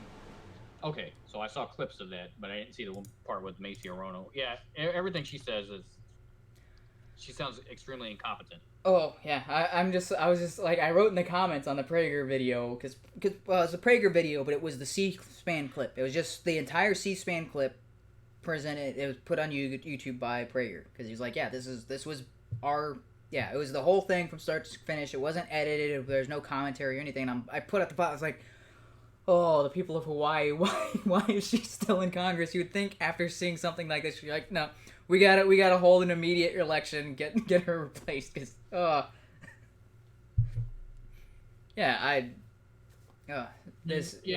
borderlines on just somebody who cannot keep up with the times, kind of like that internet is a series of tubes. She makes those types of comments. You obviously have no clue what you're talking about. Maybe close your mouth because you're just gonna make yourself seem stupid. Yeah, and Cruz and the other guys were saying, yeah, so you've never been audited, like that they didn't have access to your internal algorithms, right? When they audited you, like, oh no, we didn't. And it's like, well, why wouldn't you give them that? If you're talking about an actual audit, you would give them access to see those things so they could verify for themselves. Are the algorithms working like you say they're supposed to work? That's the whole. Yeah, so the other thing is her questioning was... Yeah, so I guess we've already kind of transitioned it, because this was another topic I'd planned to talk about. The other thing is, her line of questioning was extremely leading, and I guess maybe she was a lawyer or something, but so she was getting the answer she wanted, when she said, do your algorithms specifically account for conservative personality? Or, I don't know if that was the exact phrase. Does it specifically target conservatives? And then he could say, oh, no, doesn't specifically target conservatives. Like, but we know for a fact that it targets conservative values. That if you're saying, like, because they specifically will not allow or have been restricting ads when it comes to pro-life versus pro-choice. Yeah. And the pro-lifes have been restricted from advertising the way that they want to and things along those lines. And it's like, yeah, so you may not be singling out conservatives, but if you've got algorithms that say, oh, no, restrict the pro-life arguments, then you're implicitly restricting conservatives. It's not explicitly like, oh, target Ted Cruz and restrict his stuff, or target Dennis Prager and restrict his stuff, although YouTube has been shown to do that. But when it comes to Google as a whole, they're like, oh, see, we didn't target any conservatives specifically. I'm like, but you targeted conservative values, and you're restricting the search results on those. So, yeah, it's bizarre how she would think, oh, see, look, he said no, I guess they're in the clear. Oh, so bad. It was so frustrating to hear every time she got on the mic. I mean, there's a couple other cringy stuff when some of the conservatives were asking social media about how they work. Because, like, last time around, there was one who was like, can you, like, my kid got this advertisement on his iPhone, and you explain, and he's just like, oh, no. No, don't stop. That has nothing to do. No. So, I mean, they're supposed to be asking why these types of results seem to appear. Or why the YouTube is demonetizing. Yeah, so that's so this sources. Yeah. Even though a lot of these news sources are commenting on the news that they got from actual what they consider accredited news sources, even when those mainstream news sources have been shown to lie repeatedly over and over again, how do they validate that? They don't. And by demonetizing, it makes those channels harder for people to use that as a career, meaning less and less videos, so it is targeting. So here's what I wish someone would have mentioned during that, but nobody did. So one of the instances where he was talking about Dennis Prager and PragerU, there are about a quarter of their videos are in restricted mode, and the Google representative was like, oh yeah, but only 2% of our users are in restricted mode. So 2% of our users, and I was like, that's not factually true. That's 2% of the people who are logged in set their stuff to restricted mode. If you are not logged in, you can't see anything that would be in restricted mode. You don't know how many people are not logged in. Correct. Like who are going to YouTube. You don't know how many individual users that represents. And the other thing is he taught like restricted mode. That's libraries and schools. That's a huge part of the target audience for PragerU. That was brought up by Prager, but it wasn't quite brought up to this Google guy. Or if it was brought up to him, he kind of I don't remember the exact words that were, because I mean it's like an hour-long hearing, but the thing he was talking about was like, oh, that's only 2% of our YouTube users that would be affected by this, and it's only a quarter of their videos. And I'm like, how is it any of their videos?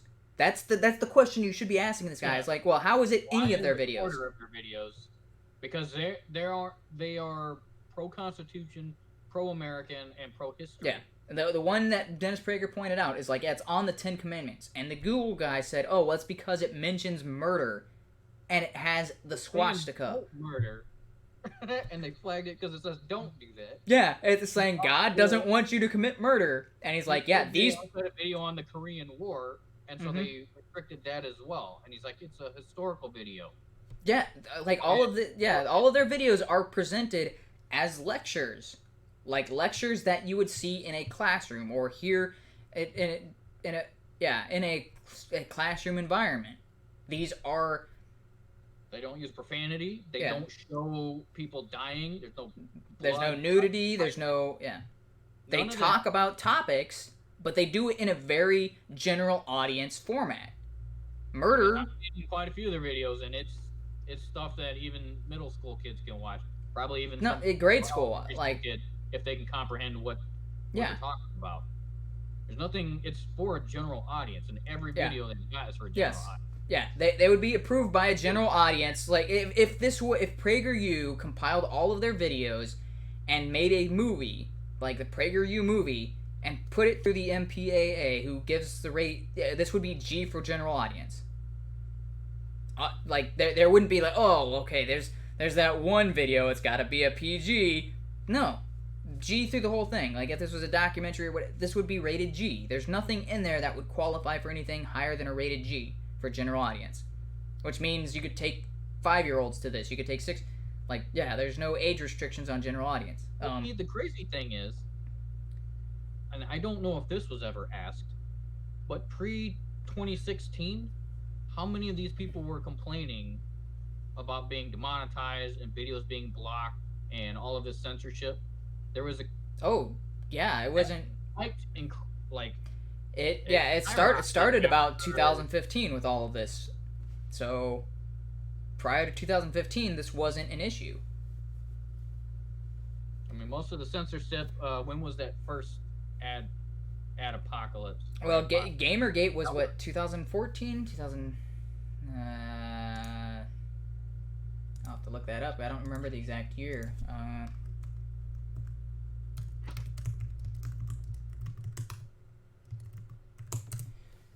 So Gamergate was 2014. That was the first time where adpocalypse stuff started to happen.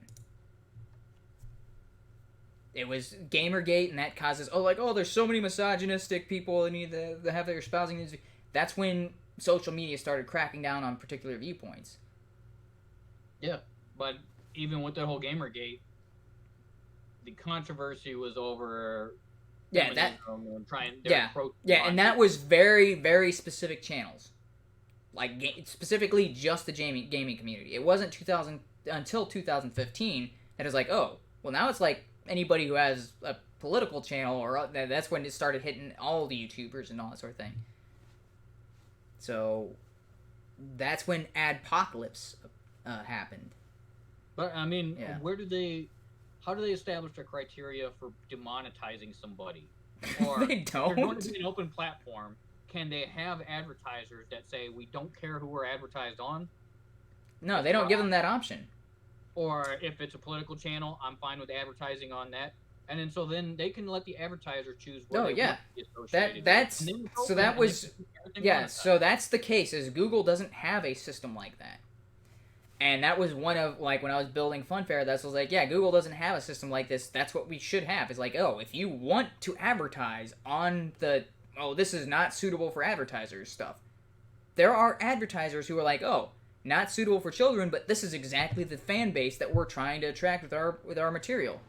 Like, there are videos on YouTube where it's explicit content. It's like, maybe it's not outright sexual stuff, but it's like, dude, if you run a sex shop like Adam and Eve or something like that, that's the type of video you want to advertise on.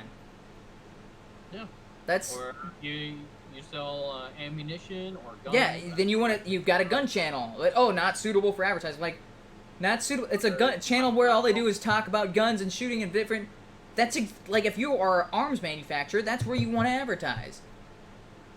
Like, So hey, buy our gun. By doing a straight demonetization on these channels, it is affecting more on the conservative side. So they may, Yeah. in their own minds, or whoever's making these decisions on what should be allowed and not allowed on their platform, Yeah, well, they have a progressive viewpoint and think these are kind of the extremist viewpoints.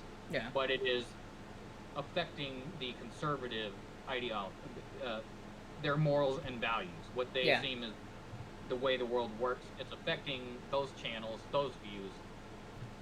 But if they open it up to where advertisers can choose what channels Yeah. or content, They could stay. Yeah. then they don't have to worry about this. They go back to being a platform and leave it open. Yes. If you don't like the That's- channel, don't watch it. If you don't want to be advertised on it, take the elections off and say, I don't want to be advertised on this channel. Bam. Problem Yeah. fixed. Google could kind of wipe its hands and say, now we have a better system. Yeah, and it's really easy to implement. You just have to have it like, okay, you either set broad generalizations, like I want to advertise on this type of content, and you can do a search for that type of content and have the advertisement play on that type of content. Or you can add restrictions like, oh, I only want this specific channel, or I don't want to include these videos. Well, you can add customization filters to the advertiser. Kind of like a whitelist. You allow these and you block these. Yeah. And so you put specific channels and block specific channels and allow certain channel, or say I definitely would like to advertise on this channel. These I definitely don't, and the rest it's fine. Yeah. And the So advertiser- yeah, as long as you give the advertiser tools, they can have a general like, hey, I don't really care. I just want this audience or this age range or whatever. Yeah, then they can give a broad general advertisement and they don't care. But if they do care, then they can be like, oh, but except for these, cut these out. Anything that mentions these, don't include those. They can set up filters to make sure that their advertisements don't play on anything that they don't want to be associated with. Right. Let the advertisers have some control over who they are being advertised with, and let the users have control on what they want to view. Yeah. Stop restricting it, then you're back to being a platform. That's the way it should be. Yeah, the systems are really easy to set up as long as you've got your search criterias, or as long as you got your data search, what you call it? I guess algorithm. Like that's yeah. There's probably a query, but that's kind of yeah. As long as you got your search query set up in an efficient manner to make sure that you're not including things you shouldn't, and you're excluding things that you should. So as long as your search queries are pulling up the information you want, and you've got mechanisms to let the advertisers control all that, you're good. Well, I mean, they already had all that built in with the search query.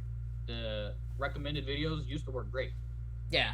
when it was all open and they weren't demonetizing all these channels and setting things restrictive and saying, hey, this is an independent news commentator. They're not an authenticated news source, or we're not going to recommend their videos. Before they started with all that garbage, it was working fine. And I would get a whole list of recommended videos of new channels, new stuff, and I was like, oh, I'll check it out.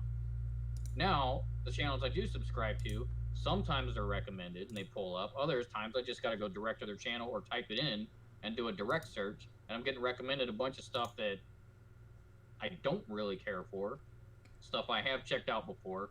So they already had a working system. They just if they're worried about advertisers, and that's, you know, messing with their monetization and their money, you don't have to demonetize anybody unless they break a serious guideline, like posting death Yeah. videos online, or, you know, murder, crimes, stuff like that, nudity. They, you know, that's a restriction I think pretty much everyone can agree with. Yeah, it's not Yeah. a porn site, so that doesn't belong there. But the rest, who cares? Let advertisers choose who they want to be with, and you just be a platform, and they'll probably make more money doing that, because they lost what? Yeah, but they're not interested in money on YouTube and Google. They're making plenty of money. They're interested in pushing their agenda, and they're, you know, scoring social justice points and virtue signaling and all of that. That's their main interest is influencing the next election, as a Project Veritas video of that executive talked about. And as Ted Cruz pointed out, yeah, you know, like, out of all of the people who have executive and vice president or something along those lines in their title at Google, 88 donated to Hillary Clinton, 0 to Trump. Oh yeah, I did see that. Oh no, there was there is something about that, because the other guy, like, I gotta pull that up, because he said something of like, dude, yeah, we definitely gotta mention that in the let's see,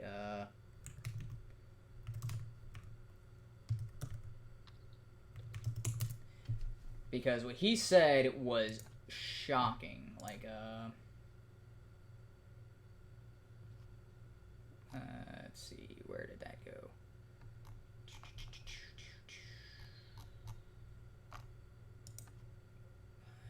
I see the stuff that they, because this was, Dr. Robert Epstein. I am indeed Dr. Robert Epstein, the most important. Oh, yeah. I saw him. He's a Democrat. Yeah, he's the Democrat guy who was talking about how these sites are manipulating what people see without them knowing. Yeah. Yeah. So So they were this doing is, that in 2016. Yeah. And he said it was what? I'll just play the video clip here because he does mention it. So yeah. Okay. The most important thing for you to know about me is that I'm the father of 5 wonderful children. As it happens, I'm also a research psychologist at the American Institute for Behavioral Research and Technology.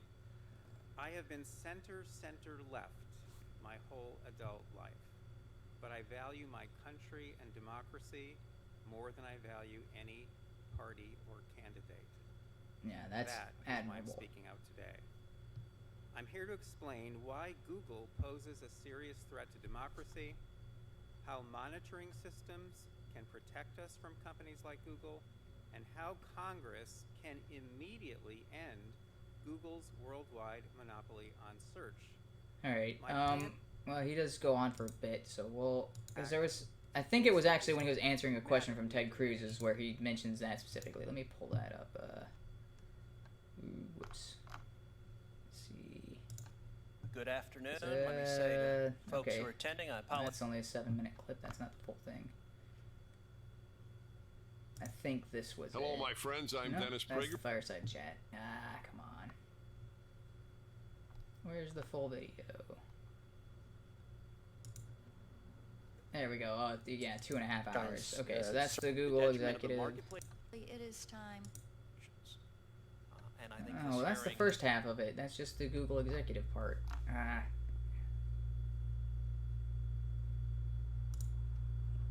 Prager, we'll start with you. Come on. I know it was on this channel. It was the one that I was watching. You have repeatedly... Oh, these are just the short clips. Where is the full?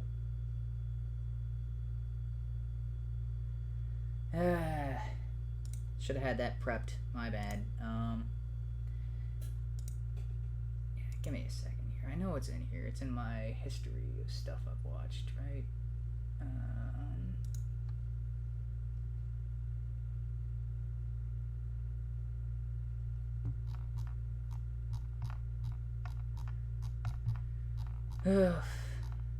Yeah, sorry about that. 'Cause, that was 2.5 hours. This hearing has... And that was why. But he's still, so that was 3 hours with just the Google executive. One video was self-flagged by Google, then later the flag was removed. Some videos were not removed. Or social. Oh, okay, so that is it. By declaring Google's massive search. I skipped too far ahead, I guess. This past summer. Oh. Sometime or another. I think Google was overconfident that all these companies will. I'm going to go visible. They're ever. Democratic colleagues on this committee are concept of accountability. You said sends it to Democrats or Republicans or how they bias it because it's a black box with no respect. I must correct you. Please. All right. So I'm gonna rewind this question here a little bit. That a handful of. Okay. So, because this was pretty. Yeah. So I did find it. Yeah, it was at the end of that really long, the 2.5 hour long clip. I think I skipped past it. And yeah. So here we go. Corporate dollars. What you are testifying to is that a handful of Silicon Valley billionaires and giant corporations are able to spend millions of dollars, if not billions of dollars collectively, massively influencing the results of elections. And there's no accountability. You said we don't know. We have no way of knowing if Google or Facebook or Twitter sends it to Democrats or Republicans, So or how they bias it. I'm laughing because his response to this is no amazing. Transparency or accountability whatsoever. Am I understanding you correctly? Senator, with respect, I must correct you. Please. If Mark Zuckerberg chooses to send out a go vote reminder just to Democrats on election day, that doesn't cost him a dime. Yeah, Fair enough. that was. It's like, yeah, he's influencing people, and it doesn't cost him a thing. The Hillary Clinton campaign's #1 financial supporter was in the year 2016. I think I do, but please remind me.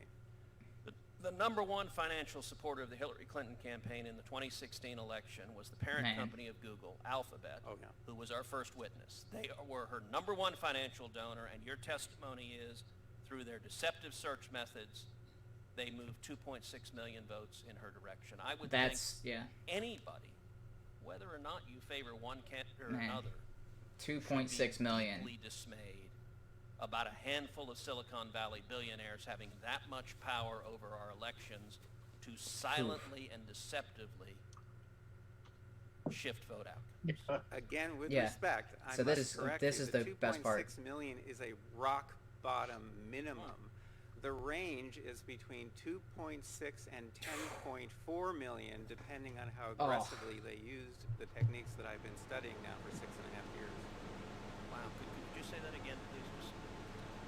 The 2.6 million is a rock bottom minimum. The range is between 2.6 and 10.4 million votes, depending on how aggressive they were in using the techniques that I've been studying, such as the search engine manipulation effect, the search suggestion effect, the answer bot effect, and a number of others. They control these, and no one can counteract them. These are not competitive. That was the key thing. They're not competitive. They have at their disposal exclusively. Because when he says not competitive, he's talking because Macy Hirono talked about the advertising and all this sort of thing. It's like, well, a Republican could put out an ad and a Democrat could put out an ad, and then let the voters choose. That is a competitive thing. What he's saying is they're manipulating the search results, so you don't know what should have shown up in your search results, but you're only getting what they wanted you to see. That's under the hood. That's deceptive. You never see the other side. And that is enough to manipulate and, maybe convince one person to vote one way or the other. At least, especially with swing voters, which he's talking about in the studies that they've done. There's no way to compete against that because you don't know what's happening. You don't know that you're getting videos hidden or information hidden from you, or you're seeing an overwhelming number of negative ads against the person that you would otherwise support. That's stuff you don't know about, so there's nothing to compete. So the only competition would be using something other than Google. But as they pointed out in this, 90% of all internet traffic, I think maybe it's 98, but it's at least 90% of all internet traffic goes through Google search. Not Bing, not DuckDuckGo, not one of these other providers. It goes through Google. So if they're manipulating search results in Google, 10% of the market may be unaffected by that because they're using some other search engine. That's why he's saying 2.6 to 10.4 million voters would be influenced to vote Democrat over Republican in the next election. That's enough to swing the entire election. Because if you look at the result, I think Donald Trump won by, 3 million votes? Yeah. That's enough to swing the entire election in the favor of a Democrat. Especially when you talk about 10 million. That's... Or if you're talking about the Electoral College and they just need to get a couple of the swing states. Yeah. So they isolate their tampered search results to the swing states. Yeah, so one of the other mentions, he was talking about Mark Zuckerberg. So what Facebook did, and they actually had metrics of this, he said this was a bit publicly available information for a while because they were bragging about this. So they sent out messages, I think it was 2014, and they tracked how many people went to the polls that wouldn't, because it was a go out and vote reminder. But Facebook sent it to only Democrat voters. And it sent, I think he mentions the number in this, and it's several 100,000 people that voted that would have otherwise not voted based on what Google's or Facebook's own internal research provided. They influenced an extra 200-something thousand. It might have been, maybe it was more than 200,000, but it was several 100,000 people to vote Democrat that would have not voted at all that day. Now, that was on a small scale. That wasn't during the 2016. I think that might have been 2012 or something like that. And that was a small scale, hey, can we do this sort of thing? That's why he's saying, yeah, if they actually, how aggressively they apply these things, yeah, that's could mean the difference of several million people going to the polls. And it's just sent to Democrat voters and not sent to Republican voters. So you're sending all these extra Democrats to the polls to vote for the Democratic candidate. And you're like, oh, well, if the Republicans forgot, oh, well, that's... Well, the thing is, it's all about voting in the polls and rigging election, right? They had the whole Russia collusion thing, but it turns out it may have been big tech collusion. Yeah.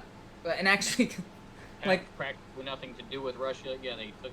Because the Russian collusion was Russia advertising on Facebook. Which means Facebook actively took money from a foreign government to run ads to influence an American political, and nothing happened to Facebook. But regardless, it's not. That was the major extent of the Russian collusion or Russian interference in the election. But it's not just elections. Most people get their news via Google. Yeah. Not sitting watching CNN all day because their ratings have plummeted. Mm-hmm. For some reason now, Fox is like the #1 news network, and it seems they're trying to be a bit more moderate, not as heavy right, except for some of their highest heavy hitters like Hannity and Carlson and stuff. But if it's not just the election stuff, what if the Mueller report came out and they censored everything that said, hey, Trump, there's no Russia collusion, they can't prove anything, and since there is no collusion to be proven, then that means there's no obstruction of justice. That information that came out after the Mueller report was released, what if they censored that and all they had was still Russia collusion? So all the country sees is that a report came out and they never heard that, nope, no collusion. They're only getting news that there is collusion. What's the country going to believe? Well, smart people will see through it, but there's a lot of people who won't. And again, that's how propaganda works. You never see the other side. Now, the opposition to propaganda or indoctrination is seeing both sides. But if you only ever see one side, that's indoctrination, that's propaganda, that's all you ever see, you're like, well, I guess that's how things are. You never get that opportunity to compare two things to see which one is more rational, because you're only ever presented with one thing to consider. Now, some people will start to put things together and be like, wait a minute, if that's true, then this would be true, and this would be true. then that can't all be true at the same time. It's like, well, if all of these things that you're telling me about Trump are true, why did you not successfully vote to impeach him in the House when you have a House majority that's Democrat? I could see them shooting it down in the Senate because that's, Republican controlled, and they're all racist and bigots, but you failed to impeach him in the House when you have the majority, you have the power in the House, and you couldn't even pass an impeachment. I guess it's not a bill, but you couldn't have a vote to impeach the president, who's this racist, evil person who colluded with Russia. So a person who's smart enough and he cares enough about this and is looking into this would either be like, the Democrats are in on this, and they'd start to leave the matrix. They take that red pill and like, wait, something's wrong with all of this. There's no way that all of this can be true, or it's like, well, if it is true, then we gotta fight against the system. Correct. Yeah, Well, you just used the term red pill, right? That popped up a couple years ago. Yeah. 2016, 2017, and started getting thrown around everywhere. Yep. Well, why? It's because they were already trying to do this, but it was because of YouTube, and it was because of independent reporters, researchers, non-mainstream, putting more videos out, especially because of YouTube, that a lot of this stuff came out. Yeah, and it's the mostly alternative media, which that's why they started calling it the alternative right, was because it was mostly alternative media figures, and then that was shortened to the alt-right, and then, the alt-right is now Nazis. Well, okay, now it's the new right, and then they're gonna find some way to make, the new right is some reference to Neo. They're gonna start calling them the Neo-right. But my point is, that's how a lot of this got exposed. I mean, that's kind of the time I decided to start joining your streams and doing any of this political discourse. There was a lot of extra news out there that normally wasn't. Yeah. So it kind of gave you a bigger picture. You see the mainstream coming in with their one perspective, and then you get from alternative media another perspective. But if they have the ability to start censoring that stuff down, which is kind of what's happening, they're not necessarily censoring, but demonetizing a lot of these channels. There are some channels that were just outright banned. Yeah. Some people not sure why. But if they start cracking down on this alternative media, then some smart people may still be able to catch on and say, nah, something's fishy here. But for your average consumer, your average citizen, your average person, they may not like what they're hearing from mainstream media, but if that's all they hear, they're not going to know of another perspective, another side, the other angle, what happened in its entirety. Yeah. So you have those stragglers, but I think so many people got red-pilled since 2016 because of how easy it is just to publish information on YouTube. Well, it is. People commenting on things that a lot of us never sat down and thought about until this. So it's already 9 o'clock, and I still have a couple other topics to go over. Man, this week was packed. So I'm going to kind of move on, but before, last thing I want to say on this is Macy Hirono knows that Google isn't censoring people because she Googled that. Oh, yeah. I Googled it. They're not. So, They told me. Alright, so the next topic I want to talk about is, Miss Michigan, what's her name? Wow. I think it's Kathy Zhu, because they don't say, it's ZHU, but it's like Zhu or something like that. Zhu? Is that how you would pronounce it? I can't remember. Yeah, so she was, this week, she lost her title. So she was Miss Michigan for the Miss World pageant or whatever like that. She lost her title because some inappropriate or offensive tweets. And one of the tweets was somebody had posted, "Stop killing black people," and her response was, well, do you know that statistically there's, blacks kill more blacks than, or blacks kill more blacks than anyone else. It's like, hey, that's FBI statistic. And people are like, oh, yeah, so then, she was on CNN, and they're trying to, say that was a racist thing to say, and, and she's like, so I guess my little comment in the description was Miss Michigan is so racist, but I think I actually gave that joke a little, or whatever. She's Asian, and she's hot, and she's not racist. She's actually a Republican, and there's pictures of her, wearing the MAGA hat, and she supports Donald Trump, and that's what this seems like. It's like, this is they didn't agree with her political stance on this because what she said is like, yeah, that's. And so when she was interviewed on this, they asked her, well, why didn't you talk about how, when you look at the statistics, who kills more white people? And it's like, well, statistically, more white people. And it's like, well, why didn't you bring that up? And it's like, because she was responding. Because that wouldn't be a rebuttal to the person she was responding to. But CNN or whatever she was on didn't mention the tweet she was responding to at all. They cut that out of the situation. They only mentioned, oh, this is what you said. And it's like, but that's in response to somebody else. Now, if somebody says... I think they also posted she said she would never wear a burqa. Oh, yeah, that was the other thing that she tweeted. Yeah, so she was said this, something on her college campus where they were saying, try a burqa. Like, that was a promotion on her, and she's like, but that's supposed to be, like, a holy symbol for them. That doesn't make any sense. That's not a fashion item. Yeah, you're saying it's just a fashion item? And then the follow-up to that is, or are they preparing women to be oppressed? Like, okay, I can see that being, ooh, that's pretty edgy. Well, I don't think it's edgy, but according to them, it's like, oh, I could see how that could be offensive. And it's like, have you not seen other countries that are Muslim-controlled, where they stone women for not wearing the hijab? They kill women for dancing in the streets? They in, is it Iran or something like that, they executed a guy for listening to Western music. Yeah. I mean, That's Saudi Arabia, they just started allowing women to drive, but they still have to have I think they still have to have a male guardian or something. And it's like, yeah, so if you're like, hey, wear these hijabs, we're starting to embrace this culture. I'm like, well, then do you want all the rest that goes with that culture? Because that's how you get all the rest that comes with that culture. Yeah. But I think it's all going to backfire. So she's not, I guess, a Republican advocate. I don't know if she's would be she's part of an organization that is so then maybe she could be considered like a conservative activist, something like that. But that was more. She's probably gonna end up with her own show on Blaze TV or something like that. This whole controversy than she would have got just being Miss Michigan. Yeah, I never even heard of her.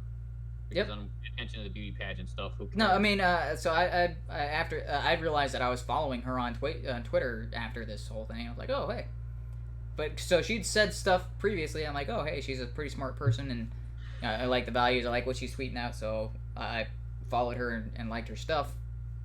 But I just like, hey, there's a bunch of people on Twitter that I follow and like their stuff because of what they're saying. But she was just another, there's another one. But now it's like, oh, well, now I actively know. I was like, oh, okay, she's a little more important because she was Miss Michigan. All right. But I think she's going to end up getting some kind of show or something out of this. Either on, maybe she'll have a show similar to Candace Owens on Prager or on The Blaze or on Fox or something like that. Or OAN. The fact that she had the title removed and that she's even put on CNN or put in the spotlight at all, that's giving her more of a presence. Yeah. So them trying to remove the title, saying, hey, we don't support it, is actually probably in her benefit. Yeah. It sounds like a douchey thing to do. Why is her tweets any of their business? If she won that title fair and square, that should have just been left as is. So I think all this progressive, retroactive progressivism that they're trying to force, let's rewrite history, and if you didn't comply back when. Well, that's the thing is like most of the stuff that she has said and most of her Republican activism was after she had the title. So that's at least that's my understanding of it. So I think one of the tweets may have been before she got the title, and they're like, "Oh, we just uncovered this sort of thing." But a lot of her outspoken activism was after the title, and that's. But so what? Yeah, it doesn't quite matter. It's like it shouldn't impact the Miss America pageant in any way, shape, or form. She wants to be a Republican. She could still be a beauty pageant. Yeah. Winner. Politics has nothing to do with it. Yeah. And the fact that they took it away from her is actually like strike me down. It'll become even more powerful than you imagine. It happens time and time again. Pretty much. Okay, next topic. So I put this in the show notes. But this is just something I watched over the weekend, and I don't have a good transition to it, because I don't think there is a good transition to it. but Swiss Army Man is freaking amazing and terrible and hilarious and awful. Like You're it talking is. about the movie, right? Yeah, it's that movie. Yeah, the movie with Harry Potter, and I'm just questioning how did this get made? Did you see it? Yeah, saw that a while ago. It didn't make any sense. No, it doesn't make any sense. Well, the thing that doesn't make any sense about it is like, how did this movie get made? Because so the directors are famous for directing like rap music videos and stuff like that, and they wrote and directed this. I'm like, but it is actually really, like, cinematography on it is actually amazing. Like, there's a whole bunch of stuff. It's like, how did they do that? That is so cool looking. But there's a whole bunch of crazy ideas. I'm like, dude, who comes up with that sort of thing? But the whole thing, yeah. So he pulled his pants down and rode him like a jet ski. Yeah. Didn't make any sense. I was No. like, what am I watching? And that was in the first, 10 minutes? Yeah, that was like the first 10 minutes. Like a whole bunch of other crazy stuff. Like, dude, yeah, I think it's a great movie. I recommend it if you haven't seen it. I didn't see it till this weekend. It was one of those things that I saw like bits of the trailer like a while back and just never got around to watching it. Watched that over the weekend and was like, dude, this is. Yeah, I thought it was really entertaining. I just Yeah. haven't figured out. I mean, I guess I didn't research it that much after. I was just like, weird movie. That, But I was like, in the one guy's yeah. head, and that was his coping mechanism, and somehow he survived. but it's not. It did It's, happen in real life, and it was yeah, okay. weird. I don't know. Yeah, so that is, it's not like my favorite movie ever or anything like that, but there is a category that I have of like, those are just movies that are amazing and I can't explain exactly why. So there's another movie similar to that called Rubber. Have you seen that? Rubber? Rubber. It's a movie about a tire with psychic powers. That's in the opening.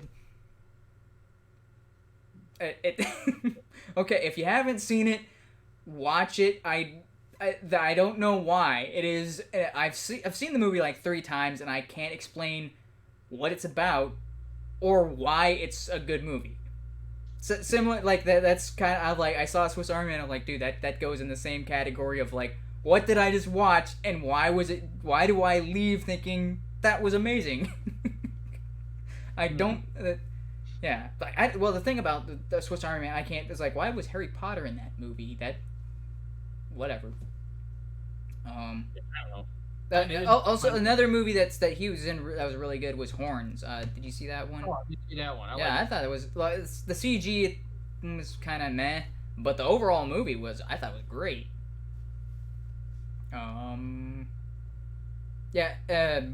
So let's see, what was another? Like Brick is another movie like that. I know it's kind of noir movie. Sorry. Yeah, I did like Brick. Yeah, I liked it a lot, but I can't explain why it was so good. Because it's kind of. I guess there is a category movie. It's just. Thought of it as ones that I liked but can't explain. Yeah. Because I watched what was that? I Heart Huckabees. Yeah, that's another. It's like. I liked, but I got done watching. I was like, what did I watch? Yeah, what did I watch? And the only thing I remember is like, well, have you ever? What is this? And the only thing I can remember as a quote from the film was, "Have you ever transcended time and space? Well, time, but not space. Wait, what? Wait, no." Yeah. or something like, wait, no, neither. Yeah. And you're like, wait. So there's a whole bunch of weird stuff in the.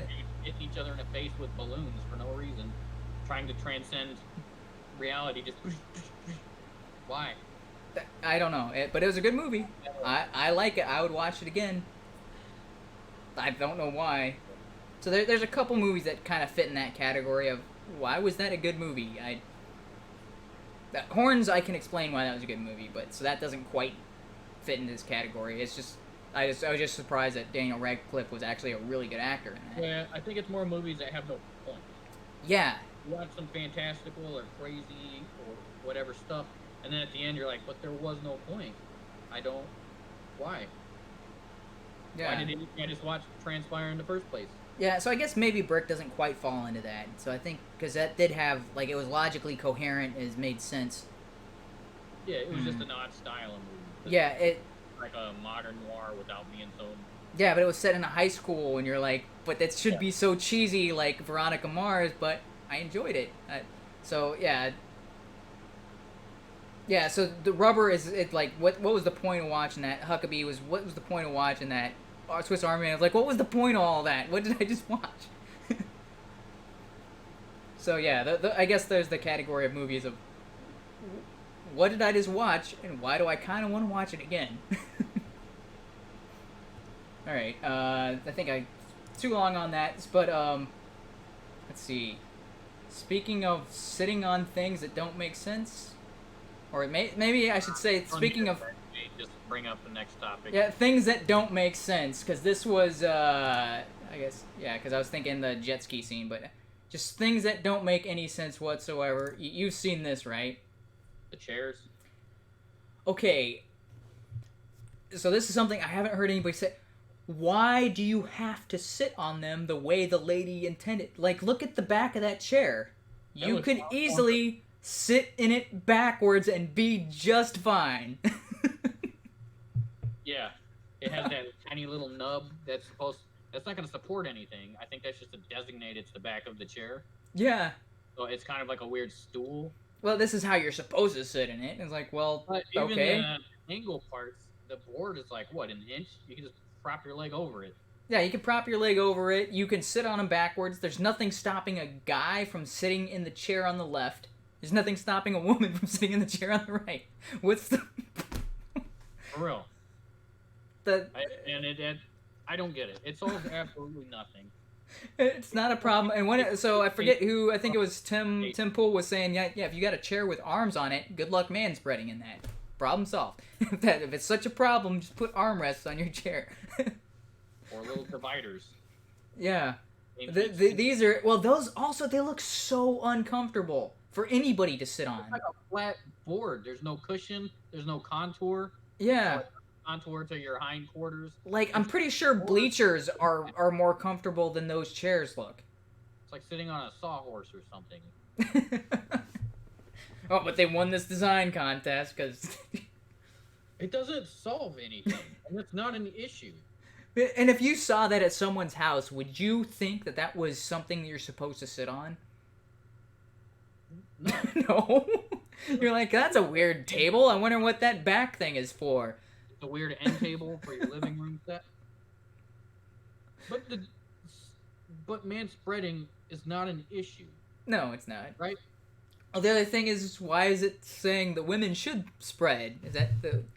I thought this was about equality. Why isn't it just angling so everybody's legs are pointed perpendicular and straight forward? Correct. Instead, it's like, okay, women need to sit with their... Yeah. And all women started sitting with their legs spread out. Nothing is solved. Yeah. The same amount of extra space is taken up, except for now, men sit uncomfortable and women sit Yeah. ways that they normally don't anyways. None of it makes sense. No. Growing up, nobody teaches girls, hey, you have to sit like this and always put your knees together, unless you're wearing a dress. Then that's taught, yeah, don't show, because you're wearing a dress, it's open on the bottom, so you kind of have to keep your legs closed. But if girls are wearing jeans, nobody's sitting there saying, hey, you always, that's just the way they sit. Yeah. And so my other question about this is, why isn't this considered to be the gender gap?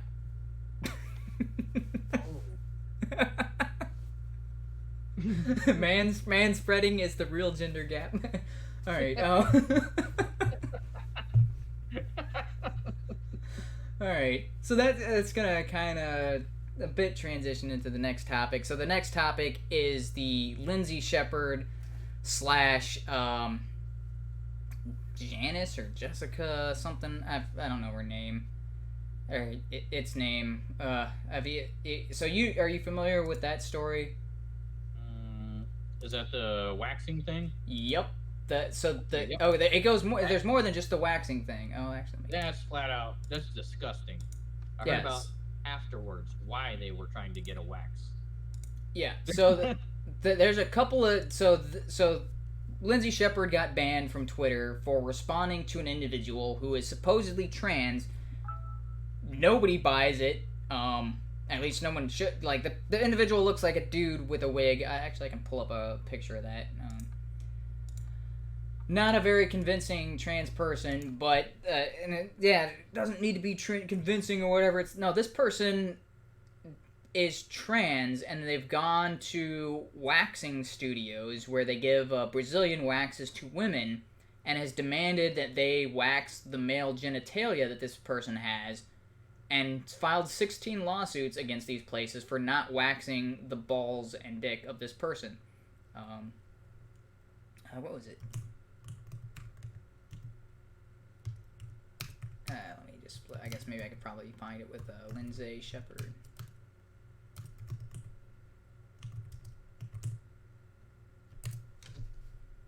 Let's see.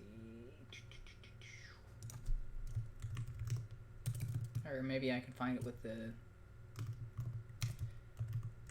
But yeah, so apparently it is... Oh, yeah, this person is kind of an eyesore. So if I had to see this, anybody else who's watching this video has to see this. Oh, that's weird. There's a picture on the article, but I don't see that picture. Oh, yeah. So let me pull that up. Oh, there. Okay, so... Come on. I hit the button. Why isn't it showing? Okay, there it is. So this individual looks like a fat dude wearing a wig. Pre-op. So has not had any of the downstairs surgery. Went to these waxing studios, demanded that they wax the male genitalia. The people refused, so he sued them. And this is the person who came on, was insulting Lindsay Shepherd for some unknown reason. Just came out, was like, oh yeah, by the way, Lindsay Shepherd just had a 10-pound baby and her, her vajayjay is wide open. And says that their female lady parts are tight, which they don't have female lady parts. They have a penis. And they filed a lawsuit because of that penis. It's like, that doesn't make any sense whatsoever. And a couple of those businesses have shut down. They had to close up shop. Yes. Because they can't afford the litigation. They can't afford this. They can't afford anything now. Yeah, so this person is just using their trans status as a bully, but it goes even weirder and more like, holy moly, this person probably needs to be locked up in an institution of some sort.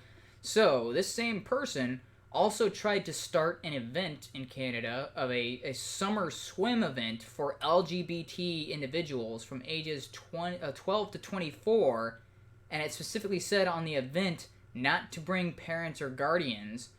And then later on, it mentioned, hey, going topless is recommended. Or I guess maybe not recommended. I forget the exact wording on it, but it was something like going topless at this event is encouraged. This, what? Well, the event didn't go down, which for obvious reasons. So there's other instances of this individual, there's a whole bunch of, this is all over Twitter, of this individual sending messages to some people asking about if they're in the restroom and they're approached by some underage girl who's just now or getting her first period, how they should explain the situation or if they should try to help with this. And you're like, dude, what is wrong with you? That's not your business. If a underage girl is, getting her first period, you don't help them with anything. You ask them where their parents are, and you direct them to their parents. Your mom right now. Now, that's not something you ask a weird transgender person in the bathroom about. That's none of your business. You don't mess with any of that. And there's the other posts of him, he seems, incredibly obsessed with periods. There was some, this person... He's got some sort of power and sexual frustration issues. Yeah. Why would you go around to 16 different salons? Yeah. And suing them all? Yeah. He's targeting them because he wants to demonstrate his power that he's got with this transsexual movement. And then he's just sounds like he's a pedo. Yeah, oh yeah. there's definitely, well, so this person is an admitted lesbian who tried to invite 12-year-olds and 12 to 24-year-olds to a swim party to go topless around him. With and no parents or guardians. And claims to be a lesbian, but on court order is like, yeah, I have male genitalia. And okay, crazy world, but this person is being defended and coddled through all of this. This definitely seems like someone who is either out of their mind crazy and has some weird, out of their mind crazy, or someone who's taking advantage of the system because they know that they're in this protected class, and as long as they claim to be transgender, and as long as they do the bare minimum to fit in, they can abuse the system and all of these things that people have put in place to protect transgender. Because Lindsay Shepherd and this individual were going back and forth making fun of each other. Lindsay Shepherd got banned permanently from Twitter. This individual, nothing. Despite making inappropriate claims, despite putting stuff about, like, some of this stuff was out there on their Twitter profile about talking about young girls and their menstruation periods, and like, that even if you were a natural woman and you were posting stuff about this on Twitter, people would be like, no, just stop that, you weirdo. That's not your business. You're not supposed to be interacting with none of your... So they also asked questions about going to the gym or places along those lines. If going into the locker room, if women just walk around showing their themselves naked, asking about if you could see the tampon strings, that's not normal for anyone. Let alone, but it's because they're trans, so it's okay. No, that's some sexual deviancy there. That's disgusting. Yeah, this is a disturbed individual, and the question is whether they're playing the system. Well, there's either way, they're disturbed in the head. They have some weird fetish crazy stuff. But they've got some messed up wiring. As far as suing the places for the ball waxing, that's manipulative. It's on purpose. They're playing the system. Yeah, and as far as using Twitter's rules to get people permanently banned for making fun of them, calling him a man and saying that he's got a dick and balls, being a fat, ugly man with a penis, instead of, he's like, oh no, but I'm a woman, banned. Yeah. Okay, so that reminded me of another story, the fat, ugly man comment. Yeah. It's not related to this, but yeah, that person's just a disgusting human being. Yes. Why are you trying to get businesses shut down? Just go somewhere that will accept you. Leave them alone. Mind your own business. But anyways, Cory Booker, was on Seth Meyers. Yeah. his testosterone. Testosterone flared up to a point where he almost wants to punch Trump in the face. Then they made the comment, and he's like, well, he's just a weak specimen, he's just a fat, old, weak man. But he's the type that does body shaming, like in the very next sentence. Yeah, he's the type that hurts people's feelings. You can see it on Seth's face. As soon as he starts listing off all these, fat, overweight, old, weak man, and Seth's kind of like, okay, let's move along with the conversation. That's enough of that. He's like, yeah, Trump's the type of guy that would use body shaming. You just said it. Yeah. You just did it. You stupid potato-headed idiot. Oh, dude. Yeah, I saw comments. There's a bunch of people saying, yeah, I think Spartacus is trying again. All right, so I can't believe it's already 9:30, and I've got 2 more topics to go over. So, wow, maybe we'll push this off to next week, but I think it kind of fits into... I can't remember why it fits into this, though. I was thinking there was something that happened this week, and it's like, oh, dude, that's perfect, because the Owen Benjamin thing. All right, so I'm just going to jump into it. I forget what that side story was, because this... It wasn't tech censorship. Yeah, I'm not quite sure. Because there was something else that happened in the news this week that kind of relates to Owen Benjamin more so than it has in previous weeks. Anyway, so Owen Benjamin, I've been following his stuff for a while. I've been talking about him on these streams. And so there's some things where I was like, oh yeah, dude, that's awesome that he's getting into this and he's learning about this and that sort of stuff. And it's like, yeah, he's finally coming on board with some of these things that I've come to accept as reality. So he's, but lately he's been going off the deep end, like Rage After Storm type stuff. I guess, yeah, so the other thing that ties into that is, yeah, I was banned from Twitter because of one of his statements on here. So the thing that he said like 3 weeks ago, he started calling out Stefan Monalou and the anarcho-capitalists, and it's like he said a bunch of other crazy stuff. He's been talking regularly about small hats as references to Jews, and talking about the Holocaust, and saying a lot of things that if they were jokes, or if they were, I should say, if they were obvious jokes, they'd be like, oh, ha, ha, ha, he doesn't... But he's starting to say them in a manner that doesn't seem so much like jokes, as if he's saying them as kind of second nature, and you're like, that sounds pretty racist right now. And like that sounds like you're kind of on your. He seems like he's going down track to join the alt-right. And then he comes out and he says something. So this is the argument he made. He's like, oh, I can disprove all this ANCAP stuff right away. So what if an individual, what if an 8-year-old wanted to give some old 60-year-old dude a BJ for money? Yeah, what do you got about that? Huh? What do you ANCAP say about that? Go and answer, come on. Yeah, come on, Stefan, answer that now. What do you got? Oh, you got nothing. You got no response to that. And I'm like, dude, that's against the non-aggression principle. And this has been written about pretty extensively by Stefan, by Hans Hoppe, by Murray Rothbard. There's entire books written about the subject of when individual or when consent, or when the ability to consent occurs. And there is a little bit of dispute on this, but the line seems to be fairly consistent in that an 8-year-old cannot consent because they are not a sovereign individual, because they are entirely dependent on someone else. Now, if that 8-year-old was not dependent on somebody else, then they would be free to do whatever action that they would choose. But you're specifically describing an 8-year-old in this situation who has parents, has a guardian of some sort, is not an independent adult, not treated like an adult by society, and therefore they don't have a free choice to engage in these types of activities with someone else. And yet Owen Benjamin is acting like, oh, see, I just disproved. I'm like, you're describing a situation where there is implicit coercion.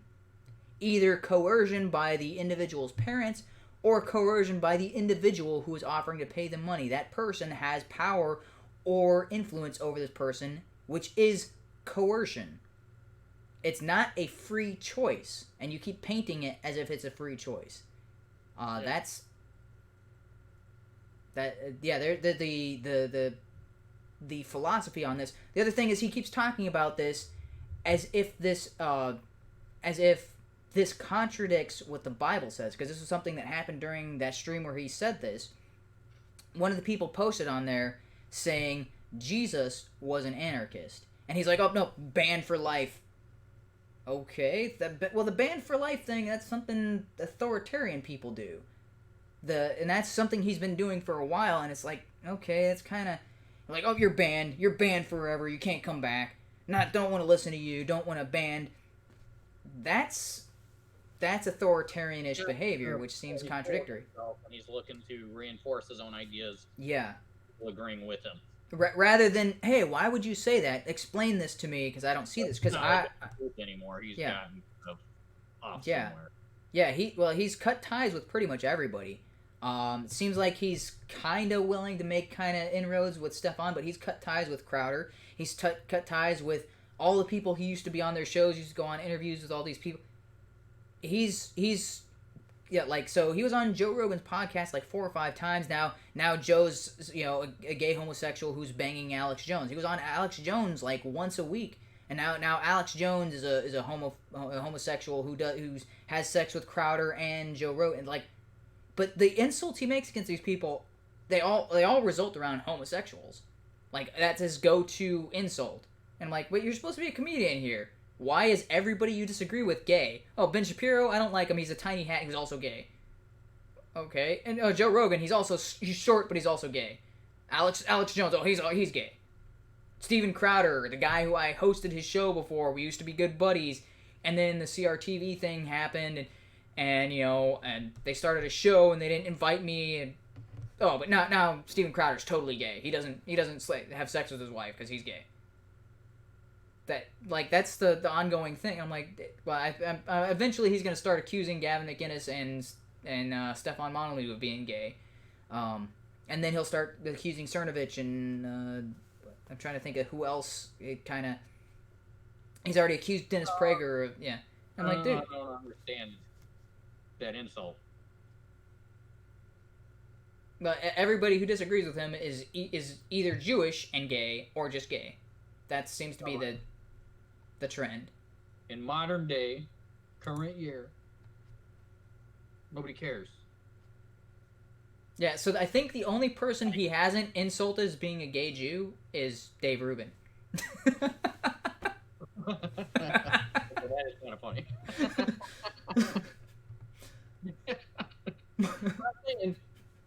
Even if someone is gay, nobody cares anymore. It's not a thing anybody is. Yeah. Why would that be his go-to diss? I don't know.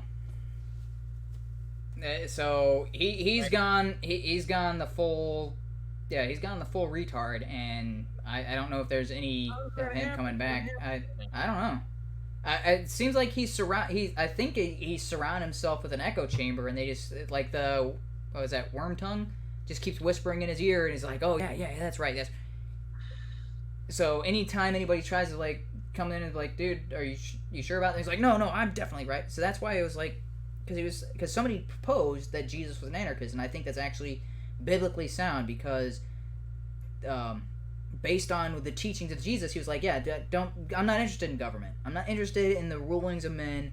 I'm interested about the moral law. The moral law is superior, and that's going to take care of all these problems you have about these infightings in government and all that sort of thing. And I was like, yeah, that's exactly the same type of position that the ANCAPs and the libertarians have, is fix the moral, and then the rest of this will handle itself.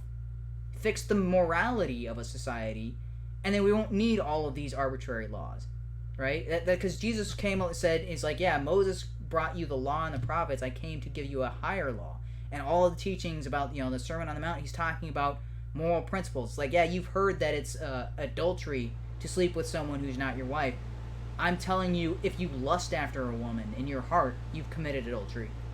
You can't put a law and be like, oh, dude, I saw this guy, he was looking at that woman, and that was totally lust in his eye. That can't be an external law. That has to be something moral in the individual. He was calling all of his followers and all Christians to a moral law. And if you look at what the ANCAP philosophers and all of their writings is talking about, it's like, yes, we need a society that is run by morality, not by legislation. Because legislation leads to arbitrary rules. We've got rules that don't make sense, rules that contradict people's natural tendencies or their freedoms. That benefits some and not others. Yeah, benefits some over the other. Yeah. Those are problems with the law itself. Now, if people were governed by moral laws, and where you can't do that because it's a violation of someone else's moral rights, okay, that's something that a society can enforce, like coercing someone into performing a sexual act when they don't have the free choice to engage in that or not. Hey, okay, but you're describing this incident as if the 8-year-old has a completely free choice when they clearly don't. And if you took this before any jury of peers, they would put this guy in prison and he'd never see the light of day for engaging in this. Like the 60-year-old guy who's trying to offer money for a BJ. Like, yeah, dude, that guy's going away. Bye.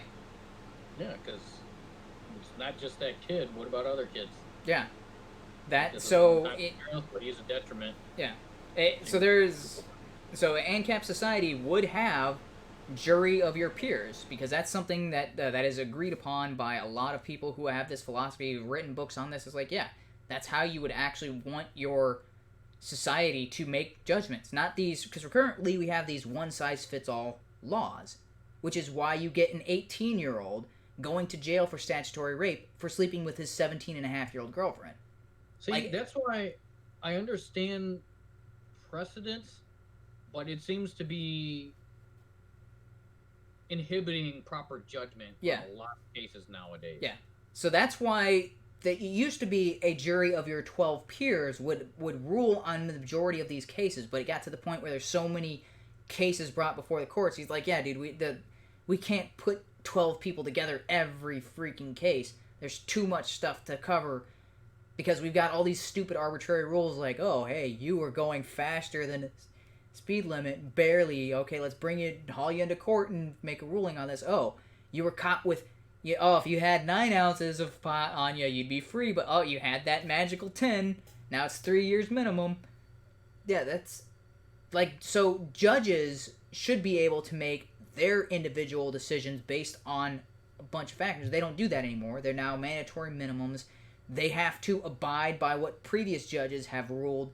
They can't just look at the case before them and be like, okay, this is the instant. Okay, based on this case specifically, the specifics of this case, it doesn't make sense to put you in jail for the mandatory minimum.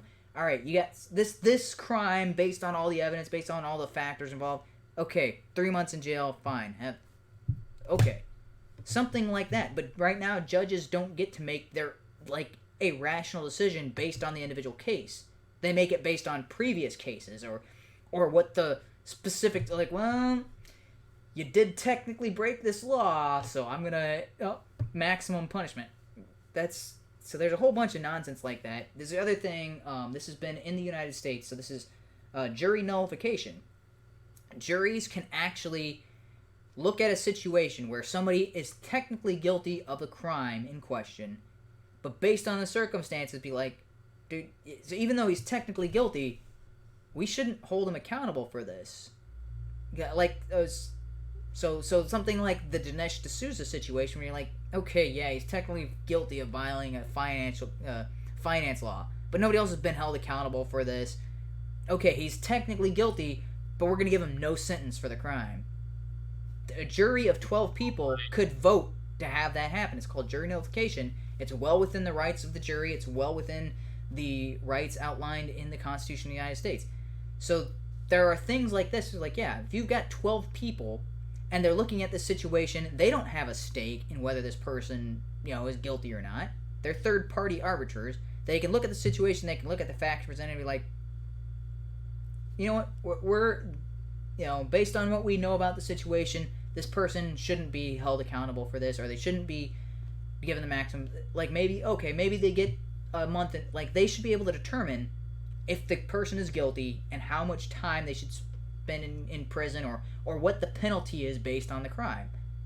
Juries get to decide that thing, and that's exactly that's the best system that we have currently to determine someone's guilt or innocent. Is we have a bunch of people who have no stake. If the person is convicted, what do they get out of it? It's not like they get paid under the table for finding a person. They get, I guess, the moral pat on the back. We put a guy away who deserved it. Outside of that, they don't really have any skin in the game, so they should be able to look at this and be like, okay, based on all the evidence we have together, based on everything that's been presented, this guy shouldn't be in jail, or he should be in jail, whatever they decide. That's the most fair system that we've ever discovered throughout human history to deal with someone's guilt or innocence, and also their punishment. Having one guy be a judge and saying, oh, no, you're guilty, and this is how much you get sentenced for, that's not fair. And that's why we kind of have an appeals system as well. So, hey, maybe this group of 12 people said, no, you're guilty, and then you appeal it, and the next group of people's like, whoa, wait a minute, we've got information here. I don't know what the last guys were thinking, but you're definitely not guilty of this. There's the jury system, the appeal system, the right to face your accuser. All of these systems would exist in a ANCAP society as well, because they're the most fair system.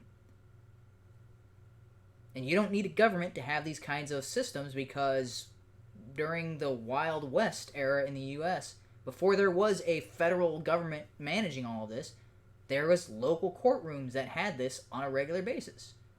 And there are instances of jury nullification back during the Wild West. This is the foundation of the U.S. before there was a central controlling government. These systems worked really well at managing the needs of the societies in which they were a part of. All right. So, so that leads me to the next part. So there was a guy on Twitter who was one of the devotees of Benjamin. Well, he claimed not to be, but he kept saying, "Oh, but you guys didn't answer, but Stefan didn't answer Owen's question. Stefan didn't answer Owen's question." I'm like, Owen's question is... Oh, so the other thing... I guess I forgot to mention one. Sorry. Owen Benjamin kept saying, "What's the age of accountability? What's the age of accountability, huh? At what age is this this child allowed to perform fellatio for money?" And I was like, that's a invalid question, because there is no age. And he's like, "Yeah, exactly. So therefore, your whole idea is invalid." I'm like, no, because people have written about this. Like, this is what I've talked about on the show before, is we used to have rites of passage. It used to be you reach a certain age of maturity, like you reach puberty, and then, society, or that the society you were a part of, or your parents, or elders of the community determined, like, okay, now you got to prove yourself.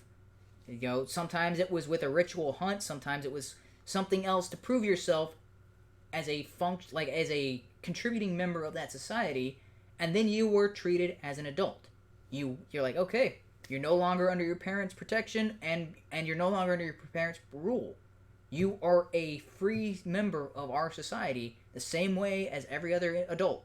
You can go off and create your own house. You can go get married. You can have kids of your own. You're an adult for all intents and purposes. But there was some kind of process in order to prove that you could be on your own, that you could be independent, that you no longer needed a guardian. Yeah.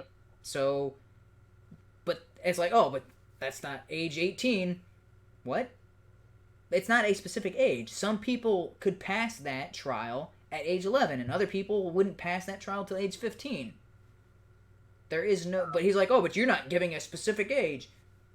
And that's why I was arguing with this Owen Benjamin follow. It's like, yeah, but you didn't answer that question. There is no... And I'm like, there isn't a specific age. It's an invalid question, because that age implies that there should be some cutoff for an age, but there isn't one. And Owen Benjamin even acknowledged there was no cutoff for an age. And so me and this other person got back and forth. So JP2 Comedy, and I know it was this person who reported me. I was like, you're stupid. You are a stupid individual. I think I wrote like 3 or 4, because this is going on for a while. I'm like, what you're saying right now is stupid. You have demonstrated yourself to be a stupid individual. And he claimed... he claimed that his IQ was 159.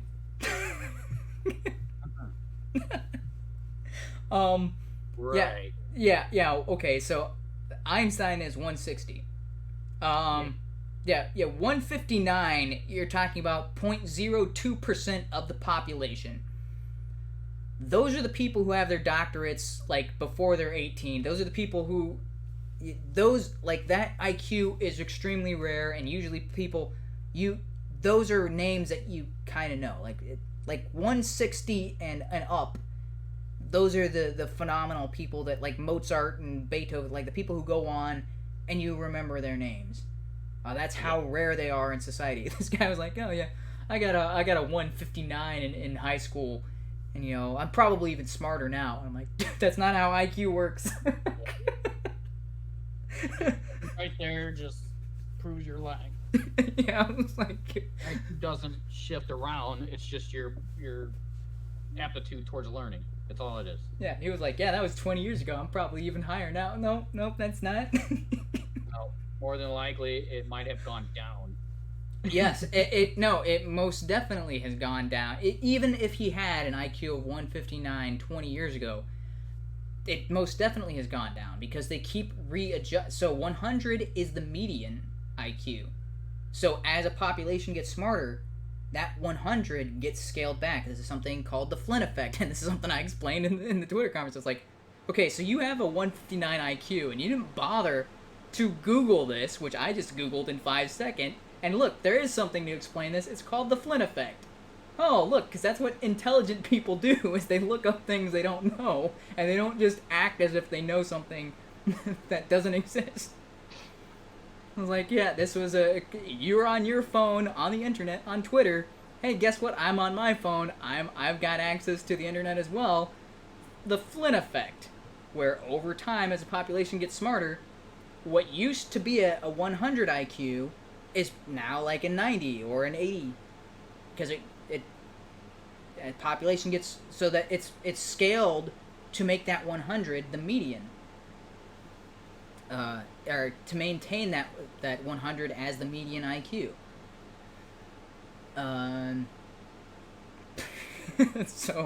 So people who had it, like Einstein, had a 160 IQ at the time. Now maybe he's only like a 140 something, but during his time and era, he was like a super genius, like a very rare intellectual individual. And the IQ, and I don't think he even took an IQ test. I think that is determined post-mortem, like, okay, if he took an IQ test, this is what we reason his IQ would have been. So let's see, James Woods purportedly has an IQ of 180. But if you look at what James Woods has done with his life, he scored a nearly perfect on the SATs.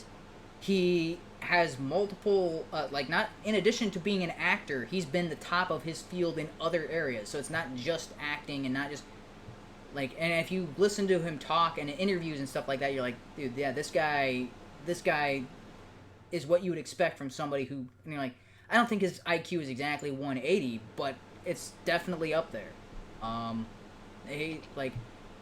He has a knowledge about a lot of different things that are outside of his main specialty.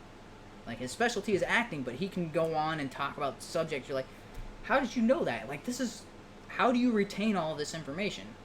So Owen Benjamin claims to be a genius, and I think I kind of agree with him on that. He says his IQ is around 140 something, but he recalls information. I'm like, man, I don't know how you remember that. He's like, and his ability to memorize and repeat these massive symphonies, or I guess not symphonies, but orchestral compositions.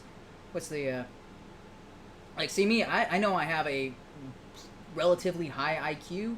I'm in the top 3% according to Mensa, so that means anywhere from a 135 to a 150-ish.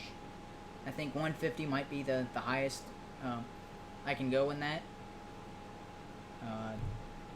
And all that kind of depends on a whole bunch of factors, but fairly high, and I can remember a lot of things. I'm pretty knowledgeable about a lot of different subjects, and I've read a lot of books.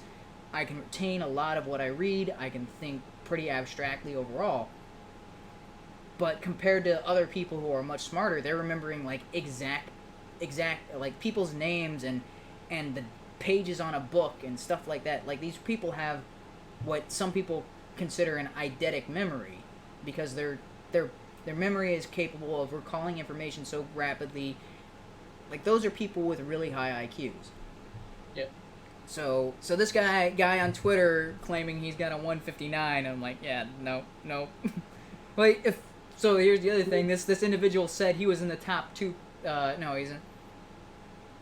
He said the top 5%, and then he said 159. I'm like, no, that's not. Top 5% or what? Students? That's cool. No, he said top 5%. Like, he said his counselor said he was in the top 5% of IQs, and then he's like, oh yeah, and that's like a 159. I'm like, no, no, like 159, 0.2 or 0.02. I looked it up as far as the breakdowns. It's like, and it goes exponential. Like 130 to 140, yeah, you're talking about 1 to 2%. Or sorry, no, you're talking about 1 to 3%.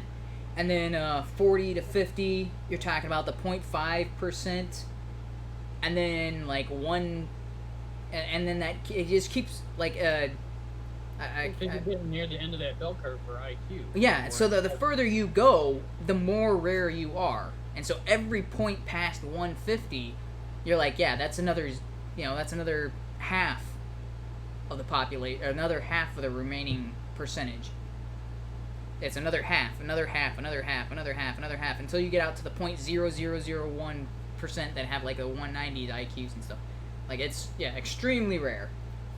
And usually you should be able to demonstrate that in some way or form. And this individual did not demonstrate that, not only in the thread, but then after I insulted their intelligence, they reported my tweets. And I know it was this individual, because this is the only individual that was in all 3 of the tweets that were that I had to delete in order to get my account back. And I'm like, yeah, you showed yourself to be a superior, a moral, an intellectual superior to me by blocking me because you didn't like what I was saying. Yeah.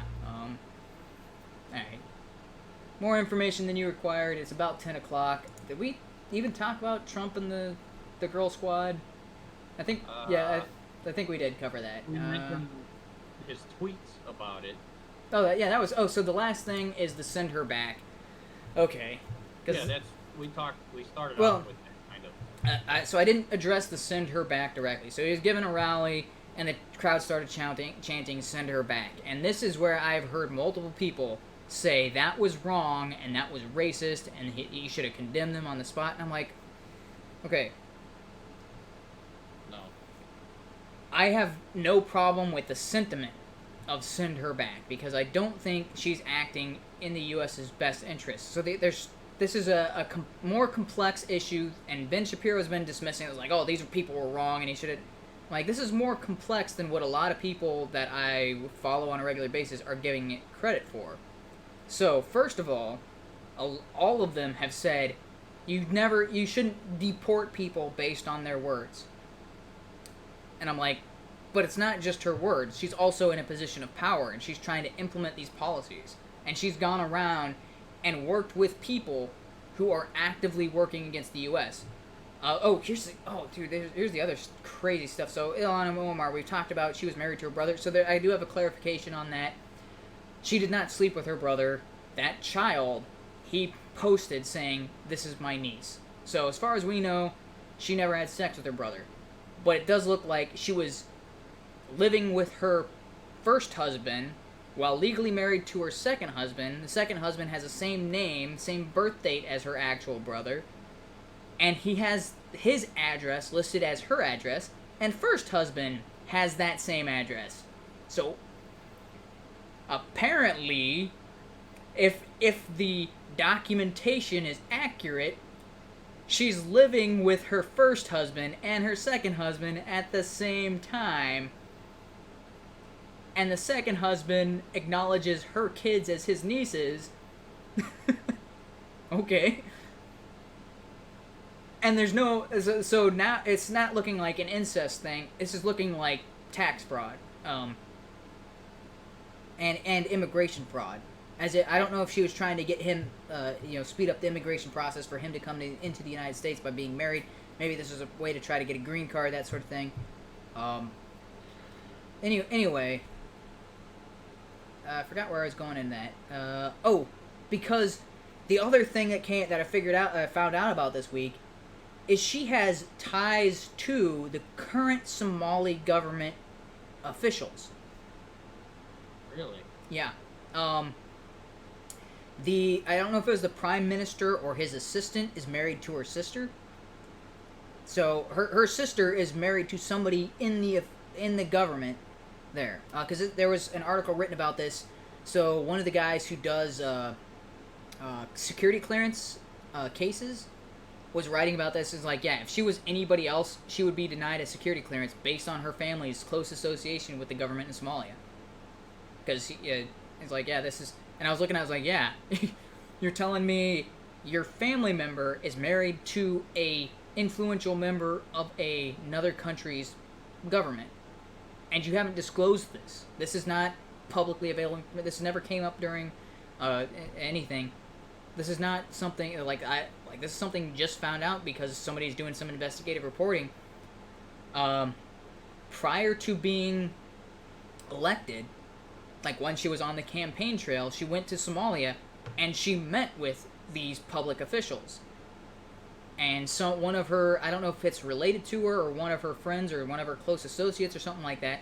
Well, he got into that cabinet after she went over to Somalia before she was nominated, rubs shoulders with their political class, or the people who are about to run their country, comes back to the United States, gets the nomination. Somebody that she's been working with, or I'm not quite sure of their relations, I don't think he's related to her, gets put in a high position within that party's cabinet. This is collusion, or at least what it seems like. It seems like tit for tat. It's like, oh, if you get nominated, all right, I'll put your guy in my party. The corruption involved here seems implicit. And that's why I'm saying this goes beyond just what she's saying. Her actions and the things around her after she's gotten into office seem to be rife with corruption. So there's the married to her brother in order to... So, here's the other thing with that. Trump didn't outright say that. Somebody in that crowd, or in the news reporters, one of the reporters asked him, what are your thoughts about Ilhan Omar marrying her brother as a part of tax evasion? Trump responds, I hear that she's married to her brother. I don't know anything about it, but I hear it's pretty interesting. Or something, I don't know if that's the exact word, but... Something really close to that. Yeah, something really close to that. The reporter asked him the question, and then I hear Tim Pool and be like, yeah, Trump is talking about this. I'm like, he was responding to a question. He was almost basically repeating what the reporter said to him back to her. I don't understand how this is... And I haven't seen anybody, I think there was one article I saw of yeah, who's that reporter that asked the question? But everybody else is like, oh, yeah, Trump, look at Trump's talking about the Ilhan Omar controversy. I'm like, as far as we know, his knowledge of the situation is very cursory. He doesn't know he hasn't gone and researched this. He's just like, oh, hey, that's kind of interesting. That, yeah, seems plausible sort of thing. I don't think he actually knows, all the actual information about it. Maybe he does, but he's playing it off as if he just knows cursory about it. Oh, yeah, I've heard that she married her brother to a He responded. He said, that's what I've heard. Yeah, that's what I've heard. There's a lot of people talking about that. Now, there's a lot of people saying she married her brother. Oh, yeah. Okay, so there is possibility of her committing immigration fraud before her own nationalization. So there's also stories that she used a different name on her nationalization paperwork. There's after she was naturalized, she married her brother, which looks like that was entirely an attempt to get him into the country. He's still a UK citizen, and all that was apparently scrapped. The husband she was living with, but was not legally married to, she filed taxes with him. She filed joint taxes with her first husband while she was legally married to her second husband. Now that right there is tax fraud. Yeah. You can't be married to... The person you're married to is the person you're supposed to file taxes with. She filed taxes with a person she wasn't legally married to. Twice. There was 2 years where she filed taxes jointly with her first husband that she wasn't legally married to. Even if she wasn't married a second time, that's still tax fraud. You're not allowed to file joint taxes with somebody you're not married to. That's a exemption in our tax laws just for married people. Yeah. So even if she wasn't married a second time or didn't have a second husband, tax fraud right there. So the other thing is she's also got close ties with the corrupt Somali government, which the guy who was put in charge. But that's the weird thing is he is Somali in ethnicity, but he was living in New York and was a Wall Street executive or something like that. Left New York, went to Somalia, and then is now an elected official over there. And you're like, wait, what? He's the head of their government. And it's like, is that normal? I don't think he was born in Somalia. I'm pretty sure, if I remember the story correctly, he's from New York. He's just of Somali ethnicity and went over there and is now the leader of their... And there's a whole bunch of everybody there saying, yeah, he bought his way in, he bought votes, he bought the election, this is all corruption and all that sort of thing. So there's a whole lot of stuff with that. And I was like, yeah, based on that, she should be at the very least, removed from Congress based on all of this. If they even bothered to remotely check the background here, it's like, yeah, you're ineligible. You've got ties to other countries, which disqualifies you from being a member of Congress. You've got these close personal ties with these other government officials. Yeah, that's the emoluation, or right? Emoluation. Is that how you pronounce it? The thing that they kept saying about Trump because he's got a hotel in some other government in some other country where he's earning money off of them, and they keep trying to get him on that because Ham is a retard. Emoluments clause, right? It's like that emoluments clause covers more than just receiving financial. It's also, yeah, if it can be proven that you're working at the working to forward the agenda of another government, you're in violation of that. Which it seems like she would be in violation of it based on her close ties with the Somali government. Based on, yeah, she's got a relative married to an official there. One of her either a relative or someone really close, like a close personal friend. Seems like the only reason he got into a member of that government was because she met with an official there. Because he's from the United States as well, and I'm not sure, like, well, why would he has no connection to that official leader or anything, or he has no connections to Somalia, he has no connection to the cabinet or to the administration there, and was just picked for this role. And you're like, well, the only reason he would be picked is because he's got a close tie to Ilhan Omar. All right, so there's a lot of stuff going on there. And people focus on her interviews where she was refusing to condemn Hezbollah and Al Qaeda, and refused to denounce female genital mutilation, a whole bunch of other stuff along those lines. So the send her back chance, I understand, but something that everybody else is not talking about, and I don't know why, is, okay, the reason why send her back is not a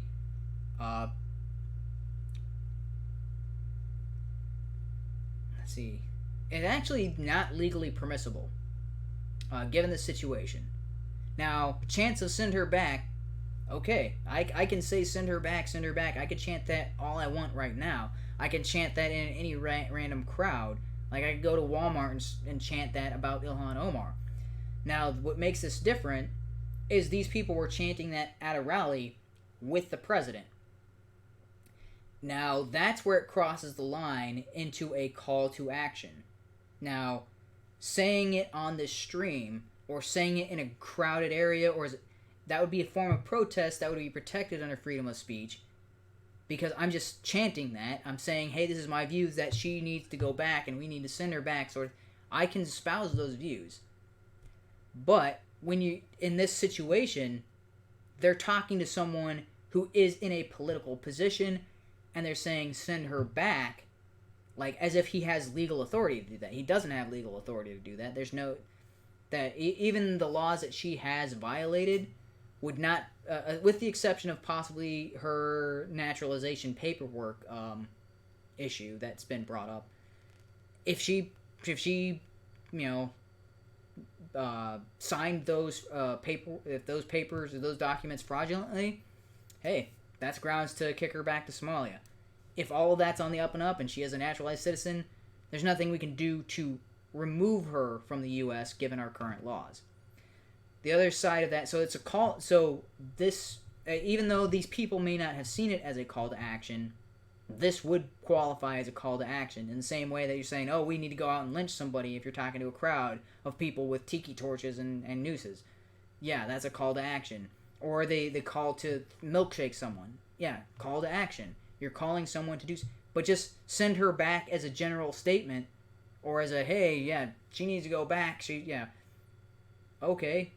That's not a call to action because you're not talking to anybody specifically, and no one has the authority to do that. But in this particular context, at the rally, it's implied that Trump, being the president of the U.S., could do something because he is the leader of the executive branch, which has the Justice Department and Immigration Service. Like, all these things follow under his authority. He could abuse them and send her back, and that would be a violation. That would be grounds for impeachment, and a whole bunch of other things. So he's in a position where he has the ability to do with what these people are demanding, just not the authority to do what these people are demanding. So that's where it's like, ooh, yeah, that's where you guys are kind of crossing a line here with the send her back. The other side of that, which I wish Trump would have thought of and spoken back, like, yeah, well, we would like to, but imagine if I did that and then a Democrat gets in charge, and then what does a Democrat do? He's gonna deport all of his political adversaries. So if you're gonna say, you know, chant send her back and all that, and give the president authority to deport his political enemies, you better believe the Democrats are gonna get in charge. Like, dude, yeah, we pull out all the stops. We'll do every illegal thing we can. We just need to get a Democrat in charge. Oh, we got a Democrat president. All right, all you guys get out of our country. And they were like, yeah, well, Trump did it, so they would take that and do it exponentially. No, I think they may try that anyways. They may try that anyway, but at least now there is no they may try every illegal action to get a Democrat in charge, but once they get in charge, they don't have the precedent or the excuse to deport all of their political adversaries. If Trump deported Ilhan Omar over this, yeah, they'd be like, yep, well, Trump did it. We're gonna do it times 1,000. Yeah. So, but I don't think with that send her back chant, I don't like that they chanted it, but I don't think anybody there is actually thinking, yeah, he has the power to send her back. Yeah, so that's the thing. It's like whether they actually thought that's what seems to be fighting against the way the United States works, the idea of the United States. There's no nationalism there. She doesn't love this country. Yes. She's fighting against it, and probably in support of another country. So I get the idea that she shouldn't be in charge. She shouldn't have power to help legislate laws or to come up with anything government related because she hates this country. Yeah. Yeah, that's what Trump was trying to say, basically. Oh yeah, so that's the other thing that kind of reaffirms my view that his Twitter comments, even though he was talking in a generalization, he was talking specifically about Ilhan Omar, because later on when he was asked about the situation, he singled her out and was talking about the interview where she was talking about Hezbollah and Al Qaeda as if they were just the same as the U.S. and he specifically mentioned those incidents, and I was like, yeah, he wasn't talking when he was talking about those specific incidents. Yeah, he's talking about Ilhan Omar. He's describing incidents that she was involved in specifically, not incidents of the Squad or Rashida Tlaib and AOC. He was talking specifically about incidents with Ilhan Omar. It seems like she has been the main target for what he's been talking about recently. Yeah. Well, I mean, because so far the other three out of the Squad... Oh, dude, yeah. they seem stupid. I don't even remember who the other lady is. But... Oh, no, they are really, really dumb. Have ties with our enemies. Or at least sympathizing with our enemy. Oh yeah, so it was something Ilhan Omar. She was giving a speech, and she was reading off of either a teleprompter or off a piece of paper. She was definitely reading it when she said, "Trump has called people who are black and brown skin, that are from other countries. He has called them shitholes." And I'm like, he didn't call the people shitholes. He called the countries shitholes. But if they weren't shitholes, they would stay in those countries and they wouldn't be trying to. Yeah, it's like, but she was like, oh yeah, he called them. And like, he didn't call the people that. He called the countries that. And I think that was pretty. Yeah. Anyway. Yeah, and as far as that comment, I think Matt Christian pointed out, as far as him saying that about those countries, yeah, it seems believable, but we don't have any recording. That wasn't him saying that as a lie. It was other people reporting that he had said those about those countries. So whether that's true, seems plausible, seems probably likely, but we don't know if he actually used that word or if that was somebody else changing what he had said. Seems like something Trump would do, though. I'm not opposed to it. I don't really like his rhetoric all the time, but he's a guy that gets stuff done, and he's trying to get the right stuff done. All right. So we started about 7:15, and it is 10:17 right now. So that's about 3 hours, and so yeah, I said a lot of stuff to cover. I think we might have gone a little overboard on some topics, but I think we covered everything pretty well. So there was one topic that I kind of wanted to end it on, but I didn't have that video pulled up. So the kind of, I guess, the last 5 minutes ish here. There was a kind of uplifting story this week. I don't know if you know who Eugenia Cooney is. Eugenia Cooney. So she is a YouTuber. I guess I should pull up that image real fast. So she is a YouTuber, but she is most known for being unhealthily skinny. So I'd never heard of her before, but oof, this is kind of all right. I gotta pull this up on the screen here. Okay, so I don't know. You can see this, right? So this was her a couple of months ago. I think this was like late 2018. Oh, okay, yeah, she's ringing a bell. I've heard She of her. like looks like a walking skeleton. Like the skin's not hanging off her bones. The skin is clinging to her bones because there's not you enough. can see her bones, like there's no muscle. Yeah, like the muscle has eaten itself, and there's nothing but bone and tendons. So there's a couple of pictures like this. Yeah, and it's sad, and like so a lot of people were commenting on her videos. Like I think she's been like this for a couple of years, and she's claimed that she's always been naturally skinny and stuff like that. And like the first few videos of her, you can see she's fairly skinny build and stuff like this. But over the last year or so, like from 2016 and 2017 and 18, you can see her looking more and more like a walking jack skeleton. Like and it's kind of amazing because you don't know what's holding her together in some of these pictures. Yeah, like so this one, like you can see the full. So, but this is not depressing. There's not totally depressing because if you look at pictures of her now, like still skinny, but you can see so starting in January she went to a rehab program, and then Shane Dawson came out with a video interviewing her. I think this was earlier this week. So right there compared to the previous picture, right? So before, after. I don't know if that's quite clear, but you can tell she's definitely put on some weight, and she looks a lot better now. She's still got a bit to go, but that's one of those things. Is she's been a pretty popular YouTuber. She's got lots of subscribers, and a lot of younger girls look up to her. She's 24, I think. So a lot of younger girls, teens and stuff, and they've been describing her body, and they're like, I wish I was as skinny as you. And she kept saying she didn't have an eating disorder or things along those lines. Well, in the more recent video, she said, yes, I had an eating disorder. She didn't go into the specifics of what that eating disorder was. It definitely seems like anorexia, because she's not talking about being bulimic, and she talks about her hair never fell out and stuff along those lines. So it's kind of amazing that she was able to survive, but she talked about not eating as much as she thought she was eating and stuff along those lines, and she was complaining about when she went to this rehab facility, how they started making her eat, and she was talking about how the portions were much larger, and she's like, oh, it was a little difficult to handle large portions. I'm like, yeah, that's because you were under eating.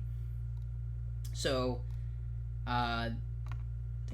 there's a couple pictures here. I mean, still fairly skinny, but no longer it no longer looks like she's about to die any minute. Because that's what these other pictures, you're like, like this one and this one are pretty bad. And if you see the video in motion, it's kind of the stuff that just, it's like, it almost makes you sick to your stomach because you're like, that looks like something you would see in a horror movie, and this is how she walks around. So it seems like there was definitely a psychological thing going on in the background that we don't know about.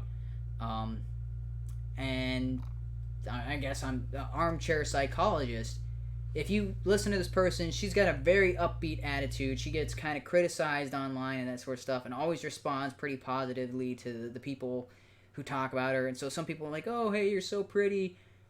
Too bad you're dying," and then they'd hang up on her, and she's like, "Oh, well, I think you're nice," and it's like, ooh, like the react. So there's, if it just the armchair psychologist. To me, it seems like she's kind of internalizing all of the criticism that other people, because it seems like her family, because they were in the video as well, like it seems like they're pretty nice, very supportive.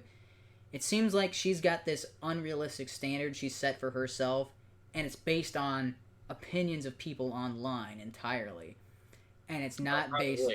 And so that's where it seems to come from. Is anytime she hears something negative, even though she responds positive to that person, she takes that internalized and like, oh yeah, I need to fix this. I need to be a better version of myself. It seems like that's where this eating complex came about. Is her focusing on criticism of herself, that she's never enough. She's not skinny enough. She's too fat. She needs to fix this. She's not perfect enough. She's not nice enough. She's not unrealistic standard. Because based on all the images and the videos I've seen and other people talking about her, seems like this extraordinarily optimistic and upbeat, just generally happy person for no reason. Part of that seems like an act. Like she's trying to be this perfect person, and that's not something you can be. And I think that was harming her in the eating disorder. So I mean, granted, I think I've gone on a little too long on this particular story. I just want to kind of end on this upbeat note, because this is something YouTube community has been talking about forever, and she looks really good. Like that, like she doesn't look like a skeleton. It looks like she's actually been eating healthier, looking like a normal person. And I mean, not like a normal person. She looks like a very attractive person. Like, so. Yeah, well, I mean, that's good news, because I do remember finding out about her. I don't know if that was last year or a couple months ago. But that's a bad message to put out towards girls. Yeah. So. I mean, everyone's talking about fat shaming and body positivity, but it goes the other way as well. Yeah. There is a standard that means you're healthy. And when you see people killing themselves like that, it's hard to watch. Yeah. So there's been a lot of people giving support online and stuff like that. It's like, yeah, because people were saying, like, look at the timeline. Here she is, and it looks like she's, and then you can see her just like withering away over time, and it's just heartbreaking. And to see her come back and like, yeah, looks like she's a lot more full of life, and you're like, yes, whew, crisis averted. And the other thing is, she's a role model for all of these girls who look up to her and talk to her, and like, talking about preteens and teenagers and stuff like that. And for a while there, they were glorifying the skeleton look. And so now that she's coming back and she's talked about her eating disorder, it's like, okay, now the next step after this is like, yeah, she's probably not comfortable enough to talk about it in detail, but she should start using this as hey, young girls who are thinking they don't look right, who think they are too fat and are starving themselves or are doing whatever to try to change their body to fit what they think they need.